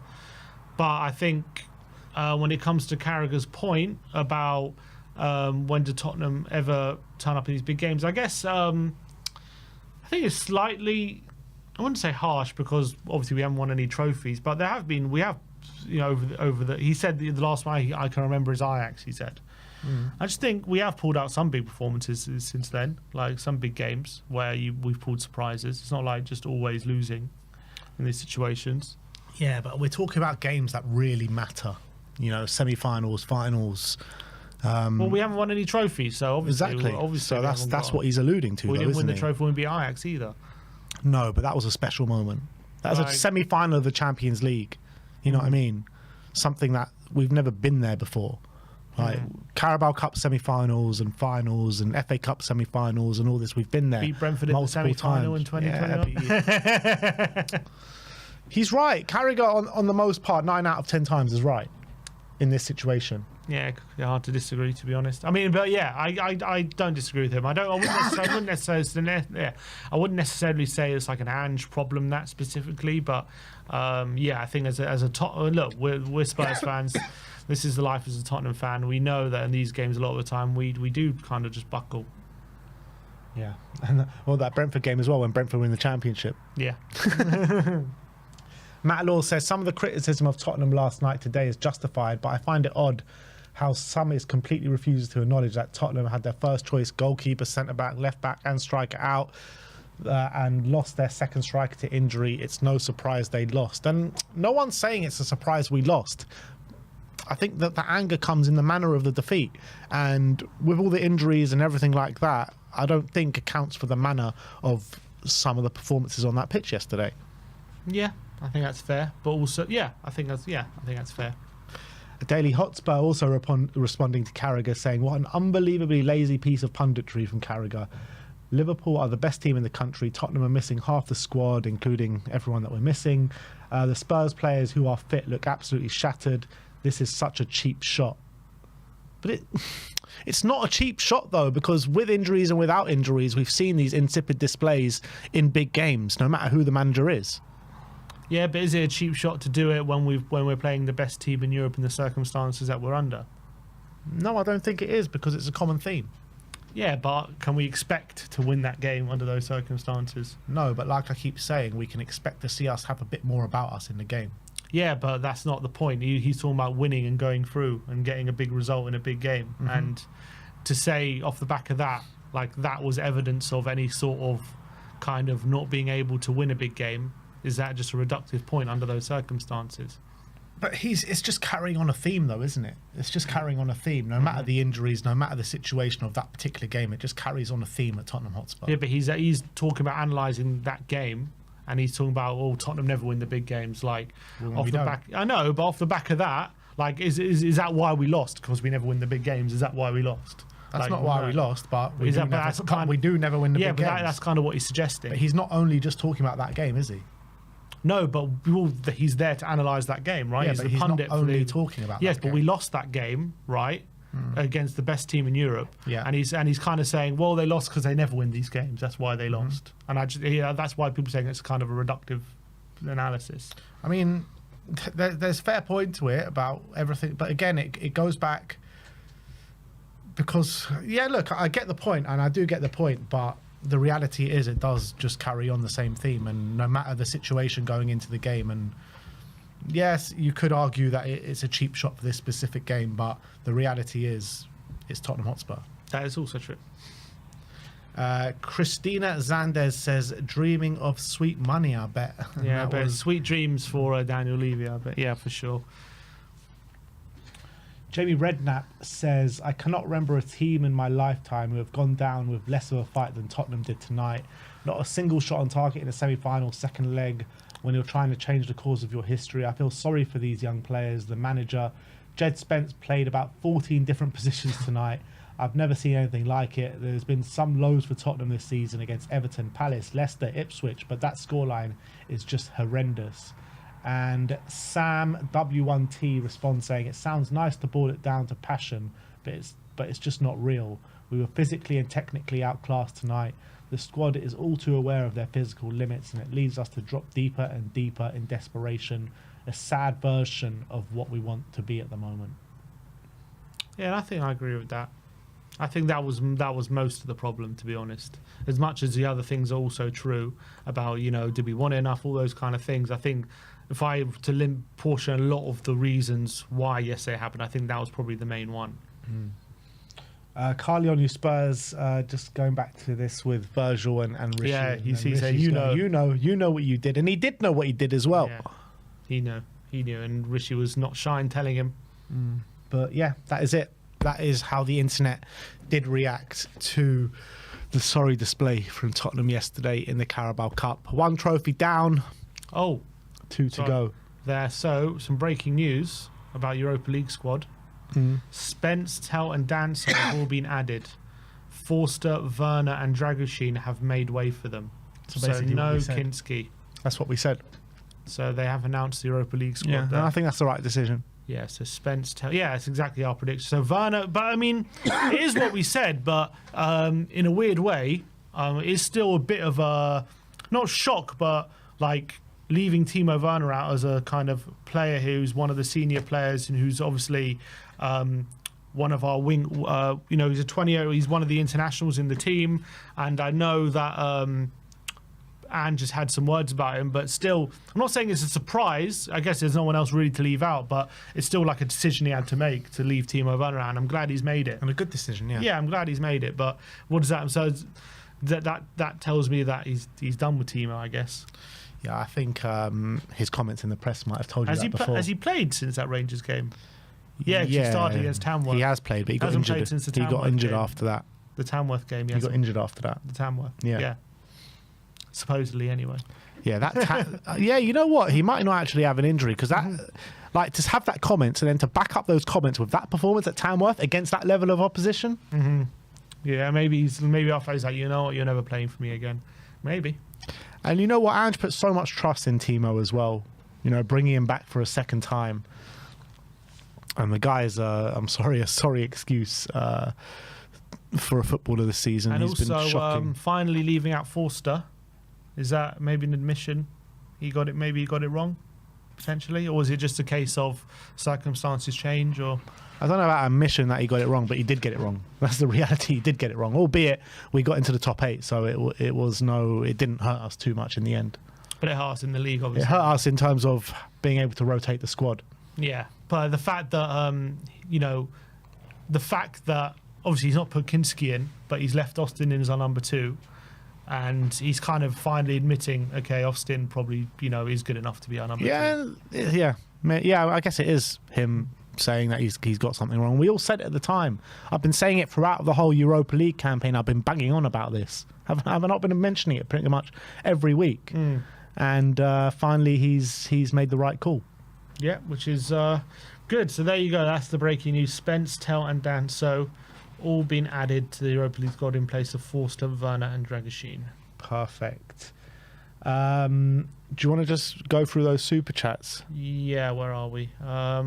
Okay, so George Orton says referee / AR gave the ball away. Sorry, gave the ball out of play all in Liverpool favour 3 times when it never went out. Then the red card on top sums it up. Accountability needed. There was that one moment which was very frustrating. Obviously, I can't sit here and say we got robbed because we didn't get a corner, but there was that one moment. Remember, Gray puts in a cross. Kelleher he very clearly punches it out of play for a corner, and the referee gave a goal kick. I couldn't believe what I was know. seeing. I remember turning around to you saying that's definitely a corner. Because obviously, he very clearly just tapped over the bar. Like he actually went quite far away, like into the crowd, because it was quite a heavy touch from Kelleher. And for some reason, the referee gave a a goal kick, and that was actually at 2-0. But look, I can't sit here and say got robbed because we didn't get a corner, but just that was a very weird and frustrating moment. George claims there was another couple of occasions something like that happened, but yeah, I don't think the referees weren't on their probably A game. It's fair to say yesterday, but I don't think we can blame that. Andrew Dean says if Ange goes, Irola comes in next season with the squad. Do you guys think we can win anything? Well, it's the age-old question when it comes to Tottenham. Win something? What the hell does that mean? We don't win. We kind of just turn up. We make up the numbers. Look, I don't think Iraola just comes in and makes us a winning machine, put it that way. But could we improve? Could we get more consistent in the league? I mean, maybe there's some evidence to suggest we can. But obviously we need some probably more signings in that case. But look, have to assess at the end of the season. Yeah, I mean, you just assessed Bournemouth's performance against Liverpool last week to our performance against Liverpool last night. Were Bournemouth at home? Bournemouth were at home. Yeah, they were at home, so I guess that does come into it as well.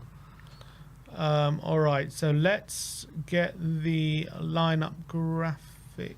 Well, let's go into the lineup and Spurs against Aston Villa at Villa Park. Ange has done his press conference early this morning, so let's get into what the team news is in terms of the injuries. Yeah, go on. So we'll bring that up and. We've got even more players out on Sunday than we did on Thursday. So we've got Romero still remains out. Odebear still remains out, probably coming back. He's probably coming back kind of for the Man United game or beyond that. Vicario, he's been training. Is there a slight chance he plays? He didn't mention him in his press conference, so we're going to say he's probably still a major doubt. Doggy, he's aiming for the Man United game. Timo Werner, he's aiming for past the Man United game. James Maddison, he's aiming for next week. Pape Sarr is available, I believe, so I don't think he's injured. Dominic Solanke, he is out until March. Brennan Johnson, he's going to be out until the Man United game. Van der Ven, he's all of a sudden said he's going to be a slower burner for some reason. So whatever that means, is he confirming he's re-injured himself? That's not a great situation. Radu Dragoshin is obviously done his ACL. He's out for the whole season. Now Richarlison has done his calf injury, so he is going to be unavailable for the foreseeable future. That he said there's no injured players that are going to be available for Sunday that weren't available on Thursday. And on top of that, Dane Scarlett is not on the graphic. He is ineligible because he is cup tied, having played in the cup. It's not what Ange said in the press conference. Yeah, Ange said he's available, but I don't know if he's got the memo yet. But pretty sure he's cup tied because he did play for Oxford and got an assist in the last round. So I'm pretty sure he's unavailable. So even the one striker we do have back, we can't play him. So yeah, it's not pretty reading. Maybe there'll be a surprise. Maybe Vicario will come in. We'll have to wait and see on Sunday. I don't think he will because Ange says none of the players that weren't available for this game are going to be available for that game. So Yeah. I think Kinski does come straight back into goal. Well, I guess we'll start with Kinski then. We'll start with Kinski. Yeah, Kinski Yeah. in goal. Yeah, and big game for him, obviously, because he had a bit of a poor show against Liverpool. Hopefully, it won't be as intense, the atmosphere and all these different things. But yeah, we think Kinski probably retains his place. Moving on to right back, I think Pedro Porro comes back into the frame. Surprise exclusion at Anfield, and yeah, we're going to need him in this game, and probably do him the world of good to have a rest. Yeah, potentially up against Rashford in this game, but I've seen him have some good games against Rashford, to be fair. So yeah, I think the rest would have done a bit of good. Played half an hour, but yeah, we're going to need him back in the team, I think. Yeah, and right centre back off the back of one of the only players I thought showed something about him in the game at Anfield is Kevin Danso. Yeah, and interesting enough, I just got seen confirmed by Ollie Watkins is out for the game. Oh, really? Sunday. Yeah, so that's a positive. No Watkins, no Duran. No Watkins. Yeah, Duran's obviously been sold. So who do you reckon starts up front for them? Good question. Whoever it is not going to be the physical battle that Watkins would have been. So hopefully Danso has a bit of an easier ride in this one than he would have had. Maybe Rashford up front. Whoever it is, Danso will back himself to have the physical advantage there. So that's good news. Is he out for a while, Watkins? Not sure. He just said he's not going to be available on Sunday. Left centre back, I think Ben Davis comes straight back in. I mean, there is a case maybe Archie Gray, but I do think it will be Ben Davis. Yeah, I think Davis starts again. Two of our natural centre backs. We know that Archie Gray, as much as he's stepped in well, is not a natural one. And Van der Ven, Romero, Dragoshin still injured going into this game. So I think Danton Davis is going to start. And I just think if they can start to build some sort of relationship on the pitch, I think it's best to just keep them together. Left back, I think it will be Jed Spence. You know, great performance at Anfield. He's been one of the players that have been so consistent over this period, and he's been our best player over the last month or so. So he has to play. I agree. The only other thing I would consider is putting Spence on the right and Gray on the left and keeping Porro out. But I think he's going to want Porro back in. So Spence stays on the left. Probably potentially up against Leon Bailey or maybe Doniel Marlon potentially, even who they signed in January. So whoever he comes against, probably going to be a tricky customer. But Spence, I think, has done well up against whoever wing he's faced. So trust in Spence. The midfield is an interesting one because obviously Bentancur, Bissouma, and Sarr all played poorly. We're not putting Gray in the back line. Do you reckon Gray could play in midfield? I mean, I wouldn't mind it. I would like that. I think one player who I think probably comes into midfield is Bergvall. I think he probably comes in one of the eights. Yeah, I agree with that. So the other two positions is out of Sarr, Bissouma, Bentancur, and Gray. We want two of those. I think it will be Gray and Bentancur. In my opinion. That's what I'm feeling. Maybe Gray in the 8 or Gray in the 6. I think and Bentancur in the 6. I think probably a double pivot of Gray and Bentancur. So we're going to go. We'll put Bentancur there in the middle, and we're going to put Gray in midfield. I think, maybe the fact that he started against Liverpool just maybe is more the fact maybe we saw it as him dropping Porro, but maybe it was the fact that he just wanted to keep Gray in the team. Maybe that's why he did it. And if that is the case, maybe there's a chance he comes into midfield. But obviously Villa, with Kamara, I think is Onana injured, but apparently, so I've just read as well, Barkley's injured. If it's going to be like Kamara and Onana, very, very physical midfield players. So, there's also a case of does he want to put Gray into that situation? But I wouldn't mind seeing Gray start in the middle because I think it's time we see him in his natural position. Yeah, so in their last game, Aston Villa, they played a double pivot of Tielemans and Bogard. Lamare Bogard, a 21-year-old. Was Onana on the bench? Because he might be injured. Maybe he's injured. Onana, he came on at half-time. So I actually do think Tielemans will probably start. Maybe it'll be Tielemans and Kamara. Well, Onana came on at half-time, which suggests he's fit. It could be either. Maybe it could be Tielemans, Kamara, and Onana. It could be three of them. It's a big shot. So does that midfield have the required physicality? I mean, Sarr, Bissouma aren't exactly showing much right now. So I would like to see Archie Gray playing in midfield.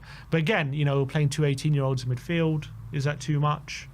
I guess there's some decisions. Can't be any worse than the midfield that we saw on last night. I think the one who definitely start with Bergvall. I've got a feeling though, if he does start Bergvall, is he going to want to start Gray next to him? I don't know. Maybe he'll want Sarr or Bissouma. Well, I think that's what we're going for anyway. Let's go for this one and let's just hope it is that. But right-hand side of the attack, Dejan Kulusevski. I mean, in an ideal world, I'd like to see him get a rest, but there's no rest for the wicked in these situations. I mean, Kulusevski's clearly running on empty. He was barely able to put in a successful duel on Thursday night. But, let's hope he can just muster up something. Yeah, up against, I think, going to be Luca Dean on that side. Hopefully he can get some sort of advantage against him. But, he's clearly just struggling at the moment. The cavalry is coming, but it's going to be another week. So maybe next week against United he can have a bit of a rest. Or to be fair, he's going to have a week break. So maybe he can play against United. But, he's going to have to put in another performance, I think. Yeah, we say the cavalry is coming, but they're coming back. But who knows when they're going to be back to actual full fitness. Yeah, they're probably on the bench or something, yeah. Left-hand side of the attack, we're going to go for Son Heung-min. Needs to show more than what he showed at Anfield, but the game prior to that, a couple of games prior to that, he was looking sharp and looking good, and he usually does well against Villa as well, so let's hope. A lot of people, though, calling for more to start, potentially. I wouldn't mind it because I think Son does need a bit of a rest. I mean, yeah, I wouldn't mind Moore starting this game, but I do think it will be Sonny. Yeah, I think we're going to need him again, and we're going to need him in the form he was before this game at Anfield. So, yeah, I think Son starts. I think Son will start, and we are also going for a first start for Matisse Tell. Matisse Tell in the forward line. What was interesting I saw at Anfield was he came on initially at number 9, and I think like halfway through or late in the game he moved to the left and Son went up front. So I wonder if there'll be some tinkering there and maybe some fluidity. Really, yeah, I mean, I wouldn't mind fluidity, but I don't want to see Son in the 9. I just don't think I think he's been pretty poor there this season. Stick him on the left, get him in those areas which we know Son can hurt the opposition. And in the last couple of games where he's looked really dangerous has been out on the left. So, and if Tell, he says, and people in Germany will say his favourite position is in the 9. So let's keep it that way. All right, so we'll do Son, Son on the left and Tell in the 9. Yeah. And let's see how he does. I'm interested to see how he does from the start. I saw flashes in the first game, but I think he will come in. I guess it's a weird one with that front three because you look at that front three, there could be some fluidity there. Could we see Decky in the 9 with Tell out on the right? Could we see Son on the up front and Tell out on the left? You know what? I wouldn't mind seeing Decky in the 9, but the reason why I would decide against it is because he's just doesn't have that physical edge at the moment, Decky, and what he looked so good at is in the 9 when he did play there was how physical he was and how he was able to hold up the ball and bring others into play. And I think with Decky in his current state, I don't know if he'll be able to do that. Yeah, it's a fair point. But should have some more pace up front with Tell there. He'll probably be the quickest attacker that we have forward line in terms of compared to Slanky and Richarlison. And one thing that Villa do is they do play a fairly aggressive high line, especially at home. So maybe Tell could really help catch him out. Yeah, let's hope so. But time will tell. Let's get into let's go through the lineup again. So it's Kinski in goal, Pedro Porro right back, Jed Spence left back, Ben Davis and Danso in the centre back pairing with Bentancur and Archie Gray in the double pivot with Bergvall in the attacking position with Kulusevski on the right, Sonny on the left, and Matthias Tell up front. Matisse Tell as the number 9. So I say two debutants, but Danso played against Liverpool and Tell also did, but Tell only came on. So a first start for Tell, second start for Danso, and let's hope we can just muster up something and stay in this competition. All right, big game on Sunday. So that is your predicted lineup for Aston Villa. Let us know your thoughts in the comment section below. Would you go with this lineup? What changes would you make? Let us know in the comment section below. But let's move on. And let's go into the match preview. Big game. And because we went out of the cup, this game just gets a whole lot bigger, doesn't it? Absolutely. A whole lot bigger because we just need to stay in the competition. It's only the 4th round, and I think we haven't been past the 4th or 5th round in a very long time since getting to the semi-final, I think. What year was it, the last semi-final? We got to there in 2018. Was that the last time we were in the semi-final, 2018? When we lost to United? Back-to-back semis. Yeah, we lost to United under Poch. We were 1-0 up. Dele Alli scored, and then we ended up losing to Mourinho's United. Yeah, wow, is that the last time? Yeah, our record since then has not been good. It's been shocking. I don't think we've been past the 5th round or maybe even the 4th round, but we just have to kind of be able to muster up something from somewhere, because I think the players will be, low on confidence after that, which was, prior to the Liverpool game, there was a bit of a good feeling around the club from the Elfsborg game, the Brentford game. But it feels like whenever we take a few steps forward, we take about 5 steps back, and that's what it feels like after the Liverpool game. Villa, they'll be nicely rested during the week, and we all know Villa can't really handle 2 games in a week. Whenever they seem to play European games, they drop points in the weekend fixture. We're the ones going to be going into it a lot more tired than Villa with them having a fresh week. Yeah, it's going to be difficult with the fatigue, having as much whatever one of people say about the work rate we put in Anfield. I think we did run a lot and we did try hard, and that fatigue will settle in at Anfield, and I think at Villa Park, and I'm worried about what the state of the team's going to be with very little rotation. We even lost another player in Richarlison. There's just very, very little options for us to rotate in this current moment in time. So it's going to take an almighty effort to go to Villa Park and get a victory and get get through to the next round, albeit if we can do that and get through to the next round of the Cup, there are still some opportunities there for us to do something special this season. But, if we go out on 2 cups in 3 days, that'll be an almighty blow to Ange and to this squad, and that belief will start ebbing away even more, especially after how heavy the defeat was at Anfield. So we just got to dust ourselves down. Obviously, Villa are a good team. They're no Liverpool, and going to Anfield is a different prospect than going to Villa Park. But we all know that Villa, on their day at home, they can also beat anyone. They've shown that. They can always muster up big performances. So it's not going to be easy by any stretch.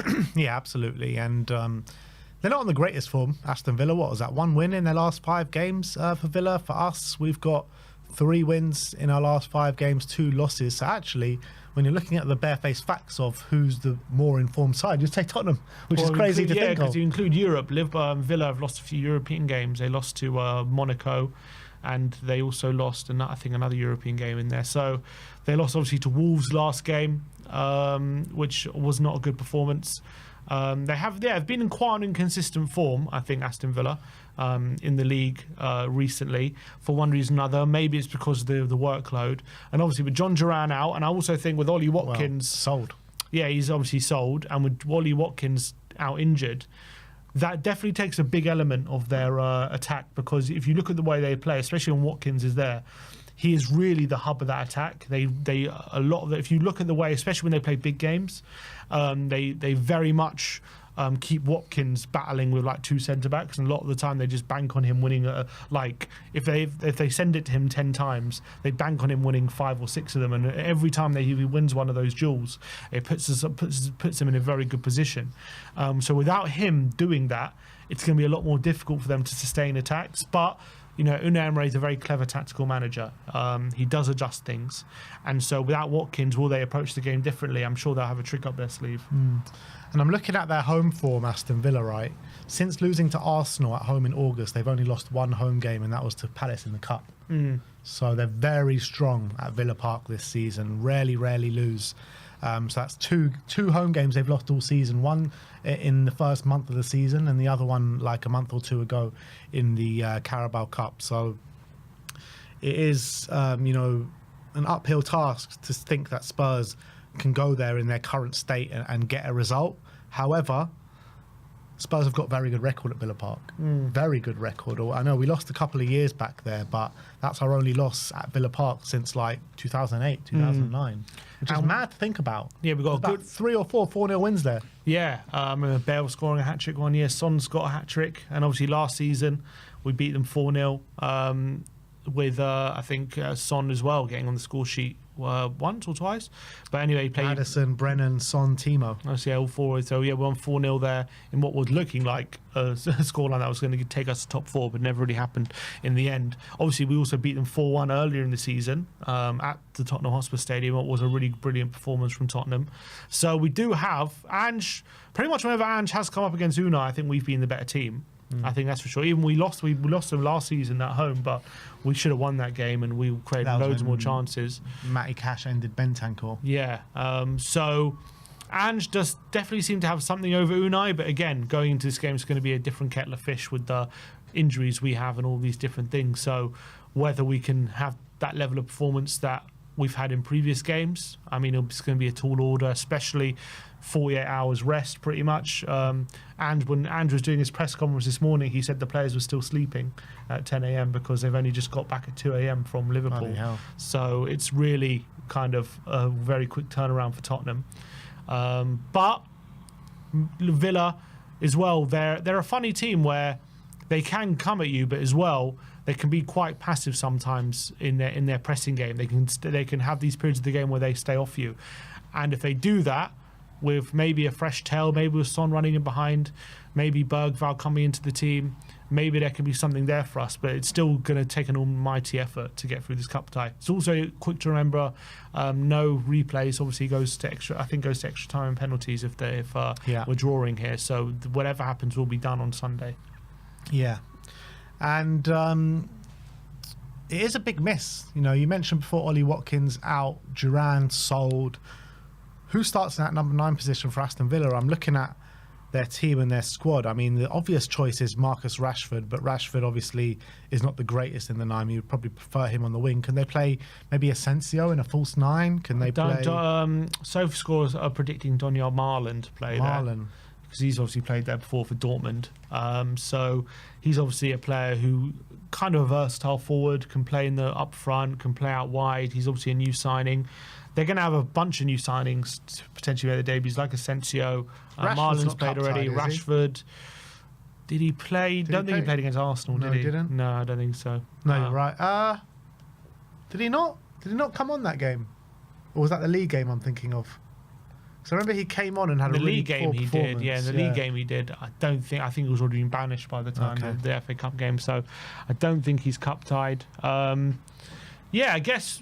Yeah, so there's a few options they could play. Whoever they play, obviously, could be a bit of a surprise. It's worth noting Disasi is cup tied though. Disasi's cup tied, so he can't play. I would have loved Disasi to play and Tell to rip him. Which is really good for us because Mings and Pau Torres are both injured for this game as well, so both of them can't play. So be a back. Who will be the back two? Konsa and. So last game it was. Konsa and Kamara were centre backs last game. So they got a makeshift back line as well. Yeah, they've also got a bit of a makeshift back line. They played someone Garcia at right back, but obviously Maatsen could play in this game, I would say, because he's quite a good fullback. Yeah, so I would say there's a few selection headaches for Villa, but obviously one player we definitely have to watch out for who's in great form is Morgan Rogers. He's just playing very well at the moment. He's also so great at just picking the ball up and driving at your midfield and beating players and getting in on your back four, and whatever they lose in Watkins, Rogers could potentially make up for it with his ability. I've been impressed with him all season, even in the earlier stages of the season when he wasn't getting on the score sheet as regularly as he is now. He was always a threat, right? He was always having a number of shots in the game. He was always threatening to score, is what I'm trying to say. And now he's actually putting that into actual tangible numbers in terms of his goal contribution. So I think Morgan Rogers is a top quality player, and he's taken to the Premier League so well. I think was it Middlesbrough he was at last season? Was it Middlesbrough? Yeah, and he looks like a real find for Aston Villa. And he's got that like kind of confidence on the pitch that I remember that Dele Alli used to have. He reminds me a bit of Dele, not exactly in terms of the exact same style of play, but I'm talking about like the confidence he has coming from like a lower league. Fearlessness. Yeah, and he just takes people on. I remember really, I really noticed it when against Arsenal earlier in the season. I know they lost the game, but I thought he was exceptional in that game. And I thought when he played that game, he was like turning Declan Rice like he wasn't there. I was like, okay, wow, this guy is really, because I thought last season he had a decent start to Villa, but like didn't blow anyone away. But he came in January, didn't he? In January he didn't blow anyone away, but it was pretty decent. But this season he's been taking his game to a new level, and I think he's been improving as the season's gone on as well. And he's going to be, I think, with Watkins out, he'll probably be the big danger man for me. Do you reckon he can play a false 9 role? He could play false 9, put Asensio behind him potentially, as they've got a few options now with the signings they've made in Jan. That's the thing; it's hard to predict what Villa will give, because they with potentially Rashford and Asensio coming in and Marlon, like these are players who haven't been there obviously this season, so how they'll impact the Villa team is difficult to predict. Yeah, I kind of feel like with their new signings, with the Rashford and the Asensio, obviously these guys have not been on the greatest form in their career, to say the least, but I think they'll all be chomping at the bit to turn it around. And whether they revert back to type in terms of their bad form at some point in the season is obviously at everyone's front of their mind. But I do feel like in the first game or two, they're really going to want to try and prove that they're back and they're trying to turn this form around. So I think that could be really danger signs for us coming into a game like this. Yeah, I agree. One other player who's obviously, I think, having a brilliant season is Yuri Tielemans in central midfield. I've seen a lot of Villa fans saying that he's really reached world-class levels this year. Really? Yeah, a lot of Villa fans are very, very high praise, saying that he's been their one player in midfield who's been super consistent every game and really taking his game up a notch. And he's always had that ability, Tielemans. I think He's kind of been, I think, over the last couple of years at Leicester and his first season at Villa, a bit inconsistent, maybe physically gets overrun a bit. But apparently he's really turned into this controller this season where he just, all the game runs through him. And we know he's got unbelievable passing, long-range passing ability, shooting ability. I think he's always had that, and I think they're really making use of that. They're just getting runners beside him in Kamara and Onana. Just that's really gotten the best out of Tielemans, and he's one. If we can try and stop him running the game, we go a long way from stopping Villa kind of taking control of the game, I think. Yeah, I remember a few years back when Spurs were linked with him after, he left Leicester, and I was like really excited at the prospect of signing him. I've always thought he's a really good player. But do you remember when I think we were out in Ghent, and that hotel, the hotel man was like saying that's one player you got to watch out for is Tielemans, and I think he was like 17 years old at the time. And I think he's finally kind of getting to those levels where everyone thought he would get to maybe a few years back. Realising his potential. Yeah, because he went off the boil a little bit, didn't he? Yeah, well, especially when Leicester got relegated. His last year at Leicester was pretty poor. Yeah, and I was thinking, like, is this guy overrated? Is this guy just a kind of a player who can do a good ping but not much else? But it seems as though he's really taking his game this season to another level, and a lot of Villa fans are like saying he's been one of the most underrated players this season. He needs to take more notice. So he's one. I do think in terms of, like, you look at their ability in midfield and that real ability to hurt the opposition, he's the one I'm looking at. And if we can stop him controlling the game, I think hopefully they don't get him behind us as much as they usually do. And obviously I think one other really important thing is if the game does go to penalties, obviously Emi Martinez is an unbelievable goalkeeper in shootouts. We've seen that for Argentina. I thought last season as well, I think he won one of the shootouts for Villa in the Conference League as well. So and even in general, just penalties during the game, like we've seen him save penalties in big moments for Villa. So I think Villa will back themselves if it goes to penalties, I think. Yeah, definitely. Martinez backs himself against anyone in a penalty shootout, that's for sure. Especially if we have young players stepping up and he's doing all his shithousery and all these different things. Like, he's a master at putting people off, isn't he, Martinez? And obviously Kinski, we only saw him face one penalty, that was against Liverpool yesterday, and obviously it was a great penalty, nothing you can do about it. But, if it's Kinski versus Martinez, I think Villa will back themselves strongly. So we kind of want to avoid penalties if we can. Yeah. A player that I want to talk to you about in Jacob Ramsey. Obviously Spurs were heavily linked with him in the summer, and I think we're both saying, boy's got talent, but not sure if he's the player that we need at this moment in time. Is he going to take us on to the next level? He started to break into this Aston Villa side over the last couple of months again. In his last 3 games, he got 2 assists against Celtic, he got a goal against West Ham. I mean, has your opinions changed at all over him since the summer, or do you still think, good player, but probably not one that changes the needle for us if we were to go get him? Yeah, I think I still feel the same about him. I don't know where he really fits in for us, because I think for Villa he plays kind of out wide a lot, but with the way they play their out wide plays, it suits him a lot more, rather than for us where he needs to really be an effective kind of attacking player, where for Villa you can kind of get away with just being a bit of a workhorse out wide and contributing that way. Whereas for us, that won't really add much. Could he be one of the 8s for us? I think he would be a really good 8. I think he's got a great engine.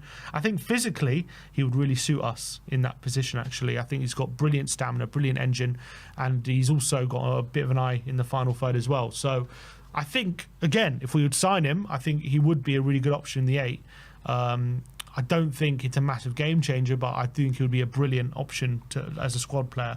And I do like him. I do like Jacob Ramsey, and I think he would be a worthwhile signing, but I think probably that time's passed. But like for Villa, like sometimes they play McGinn out wide, and like they just use that role sometimes a bit differently. So I think it works for him playing in the wide position, but I think out wide for us, I don't know if he would be the best option. So I mean, how the hell do we get a result in this after trying to get ourselves and recover ourselves from Thursday night, which was going to be a taxing game? A lot of players just looked leggy, lethargic, passive. I mean, how do we get ourselves together and actually get a result in this game? It's going to be incredibly difficult. Agreed. It's going to be very tough, especially if because Villa's a funny team, because when they're off it physically, they can they can let games pass them by sometimes, but when they're really physical and intense and they're on you, they can suffocate you. And so it's all about what Villa turn up on Sunday. Obviously, with no Watkins, that's a big plus for us because it just means that there'll probably be a bit less pressure on our centre-backs. They probably won't physically be as up for as much of a challenge as they would have been if Watkins was there.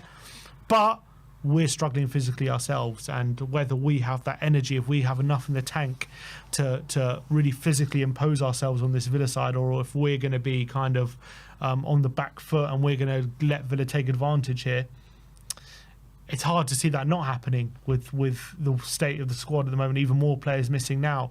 I think the best way to do it is just try and catching them out on their high line, try and get Sonny and Tell in behind as much as possible, and that means getting Porro on the ball a lot, getting in the middle, getting Bergvall on the ball, just trying to get those passes in behind, and try and catch them out with Tell, who obviously hasn't been in the team a lot, and so maybe he adds that air of unpredictability. I think Matthijs Tell. So I think he's going to be maybe that X factor potentially we have in that forward line, just purely for the fact that they won't know maybe what to expect. But I think, could the game be won and lost in midfield? That's what I'm worried about. If we get dominated in midfield like we did on Thursday, will we even get the chance to give it to him? Will we even get the chance to show what we're capable of on the ball? And that was the biggest disappointment, I think, against Liverpool, was the fact that it wasn't even necessarily that Liverpool had control, it was just that we offered nothing on the ball because we were just suffocated. And if we allow Villa to suffocate us, then I'm worried that we could be out the tie before it starts. Yeah, that's the problem. And do you think Archie Gray in midfield does give us maybe those more energy levels that the other three weren't giving us? Because I mean, the thing is, Sarr does give us those energy levels still, but he's just clearly lacking in something at the moment, and the quality levels are just not there for him. Bissouma in these big games keeps letting us down. Bentancur, I don't know what happened to him on Thursday night, because he was actually performing at a really good level in the previous 2-3 games to this one. So it's hard to know what the actual issue is with some of these midfielders. A lot of them haven't even played that much because Bissouma was coming back from an injury, Bentancur was coming back from an injury, maybe just too many games after coming back from an injury. Maybe it is down to tiredness, but Bissouma seems to be doing these mistakes on a regularity in big games. This is another big game coming into it. So, I mean, I'm just stumped into thinking what we should actually do in this midfield. Yeah, kind of seems like damned if you do, damned if you don't in a way. But because Gray's also been playing a lot, and we even thought Thursday was a good chance to give him a break, but he didn't. He decided to give Porro the break instead. Whether it was about giving a break or just because he felt like Gray deserved his spot, so he just gave it to Gray. I'm not sure, but it's difficult. It's difficult to kind of see which midfield is the right combination. I just think he needs a bit of ability on the ball, so I just think he needs Bergvall. The only other option would be put Decky in there and put Moore on the right, I guess. Or maybe put Decky in the middle, put Tell on the right. I can't even do that. So or put Tell on the right, Son up front, and Moore on the left. I guess he could tinker in that way. Just to try and get Decky in the centre of midfield. But it's tough. It's really tough. There are a lot of different options. None of them seem perfect. All of them seem to have problems. So I think the midfield battle is going to be crucial in this game, making sure we just don't get completely dominated and suffocated. But with the fresh Rodgers buzzing around, with Onana with his legs, with Tielemans, his ability to control the game, it's difficult to go there and think we can absolutely win that midfield battle. The only thing I can think of is obviously they've got a makeshift backline. They're going to be playing a midfielder, albeit a more experienced midfielder than Gray. They're going to be playing midfielder in the backline. So could Tell take advantage of that? Could he make some runs which the midfielder won't like? Could he get beyond him? Maybe there's a case there. Could he maybe challenge aerially against Kamara in the middle and try and get an advantage? Maybe there is something there, but is it going to be enough to win the game? It's tough. Also, if Cash is out, they play this guy Garcia at right back. Could Son be looking at that thinking, I got to take him on, I got to take advantage of that situation? Because if they're playing a youngster there, Son has got to look at that thinking, look, I've got to really step up here. He's got to stamp his authority on that side of the pitch for sure. Whatever happens, it's going to be an incredibly difficult game. It's a game where I'm struggling to see how we can get through this. I really am.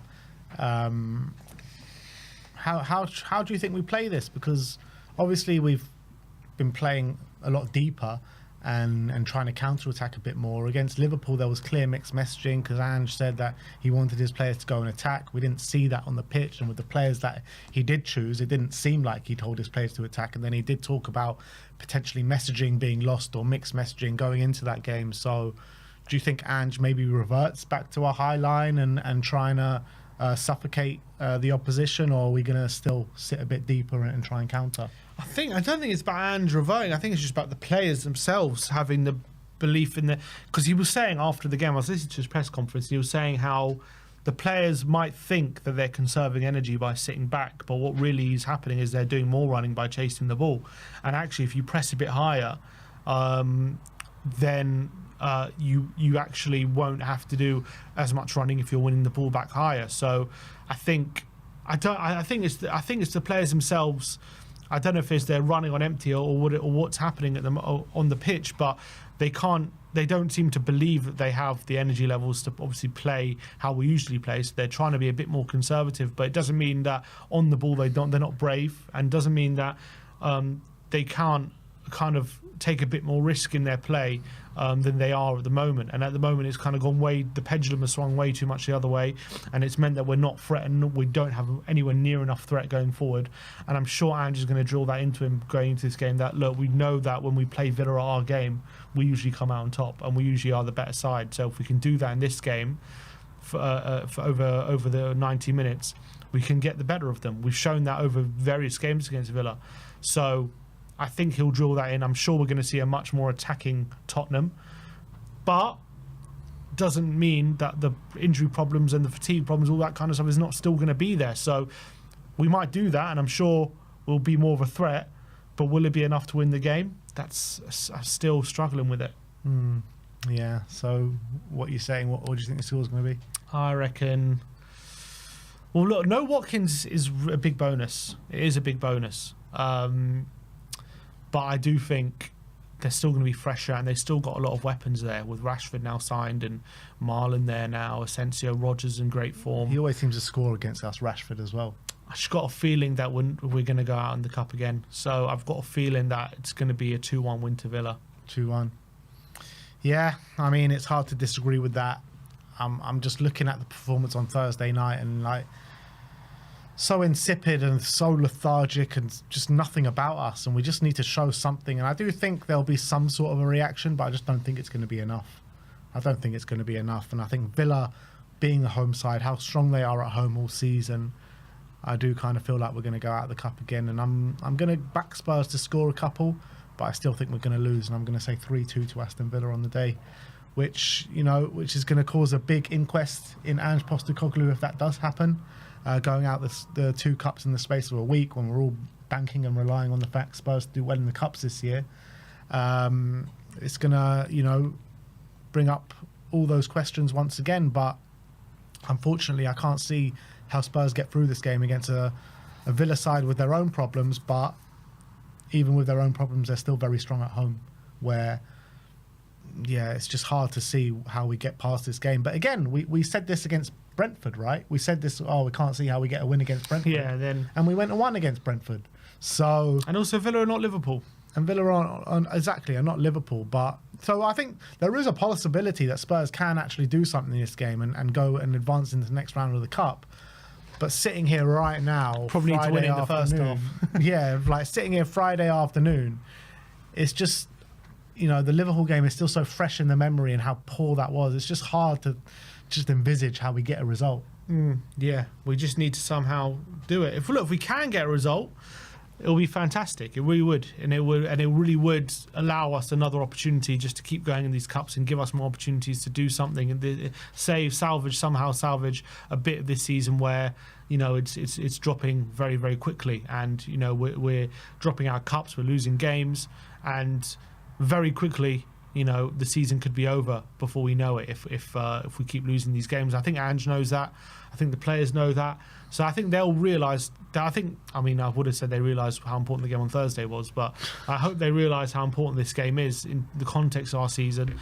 We can't afford to go out in two cups in 3 days, so we need to get through on Sunday. But you know, we're facing a very, very difficult Villa side. So, you know, either we could be at our best and some Villa can still beat us. So but with no Watkins, I also feel like, will they be a bit blunt in the forward line? Will they lack that focal point? They are very reliant on him, I feel. When I know Duran was scoring as well, but he's not there anyway. So without that physical presence in the front line, if Danso can kind of bully their striker, whoever they're playing, and make sure that we're kind of dominating those areas, maybe we can catch them out on their high line. Maybe Tell can get in behind them. Maybe Son can really take the game to their young fullback, and maybe there can be something there for us. But I feel like whatever happens, you know, we will be waning, you know, come the last half an hour or so. So the first hour is going to be crucial in this game.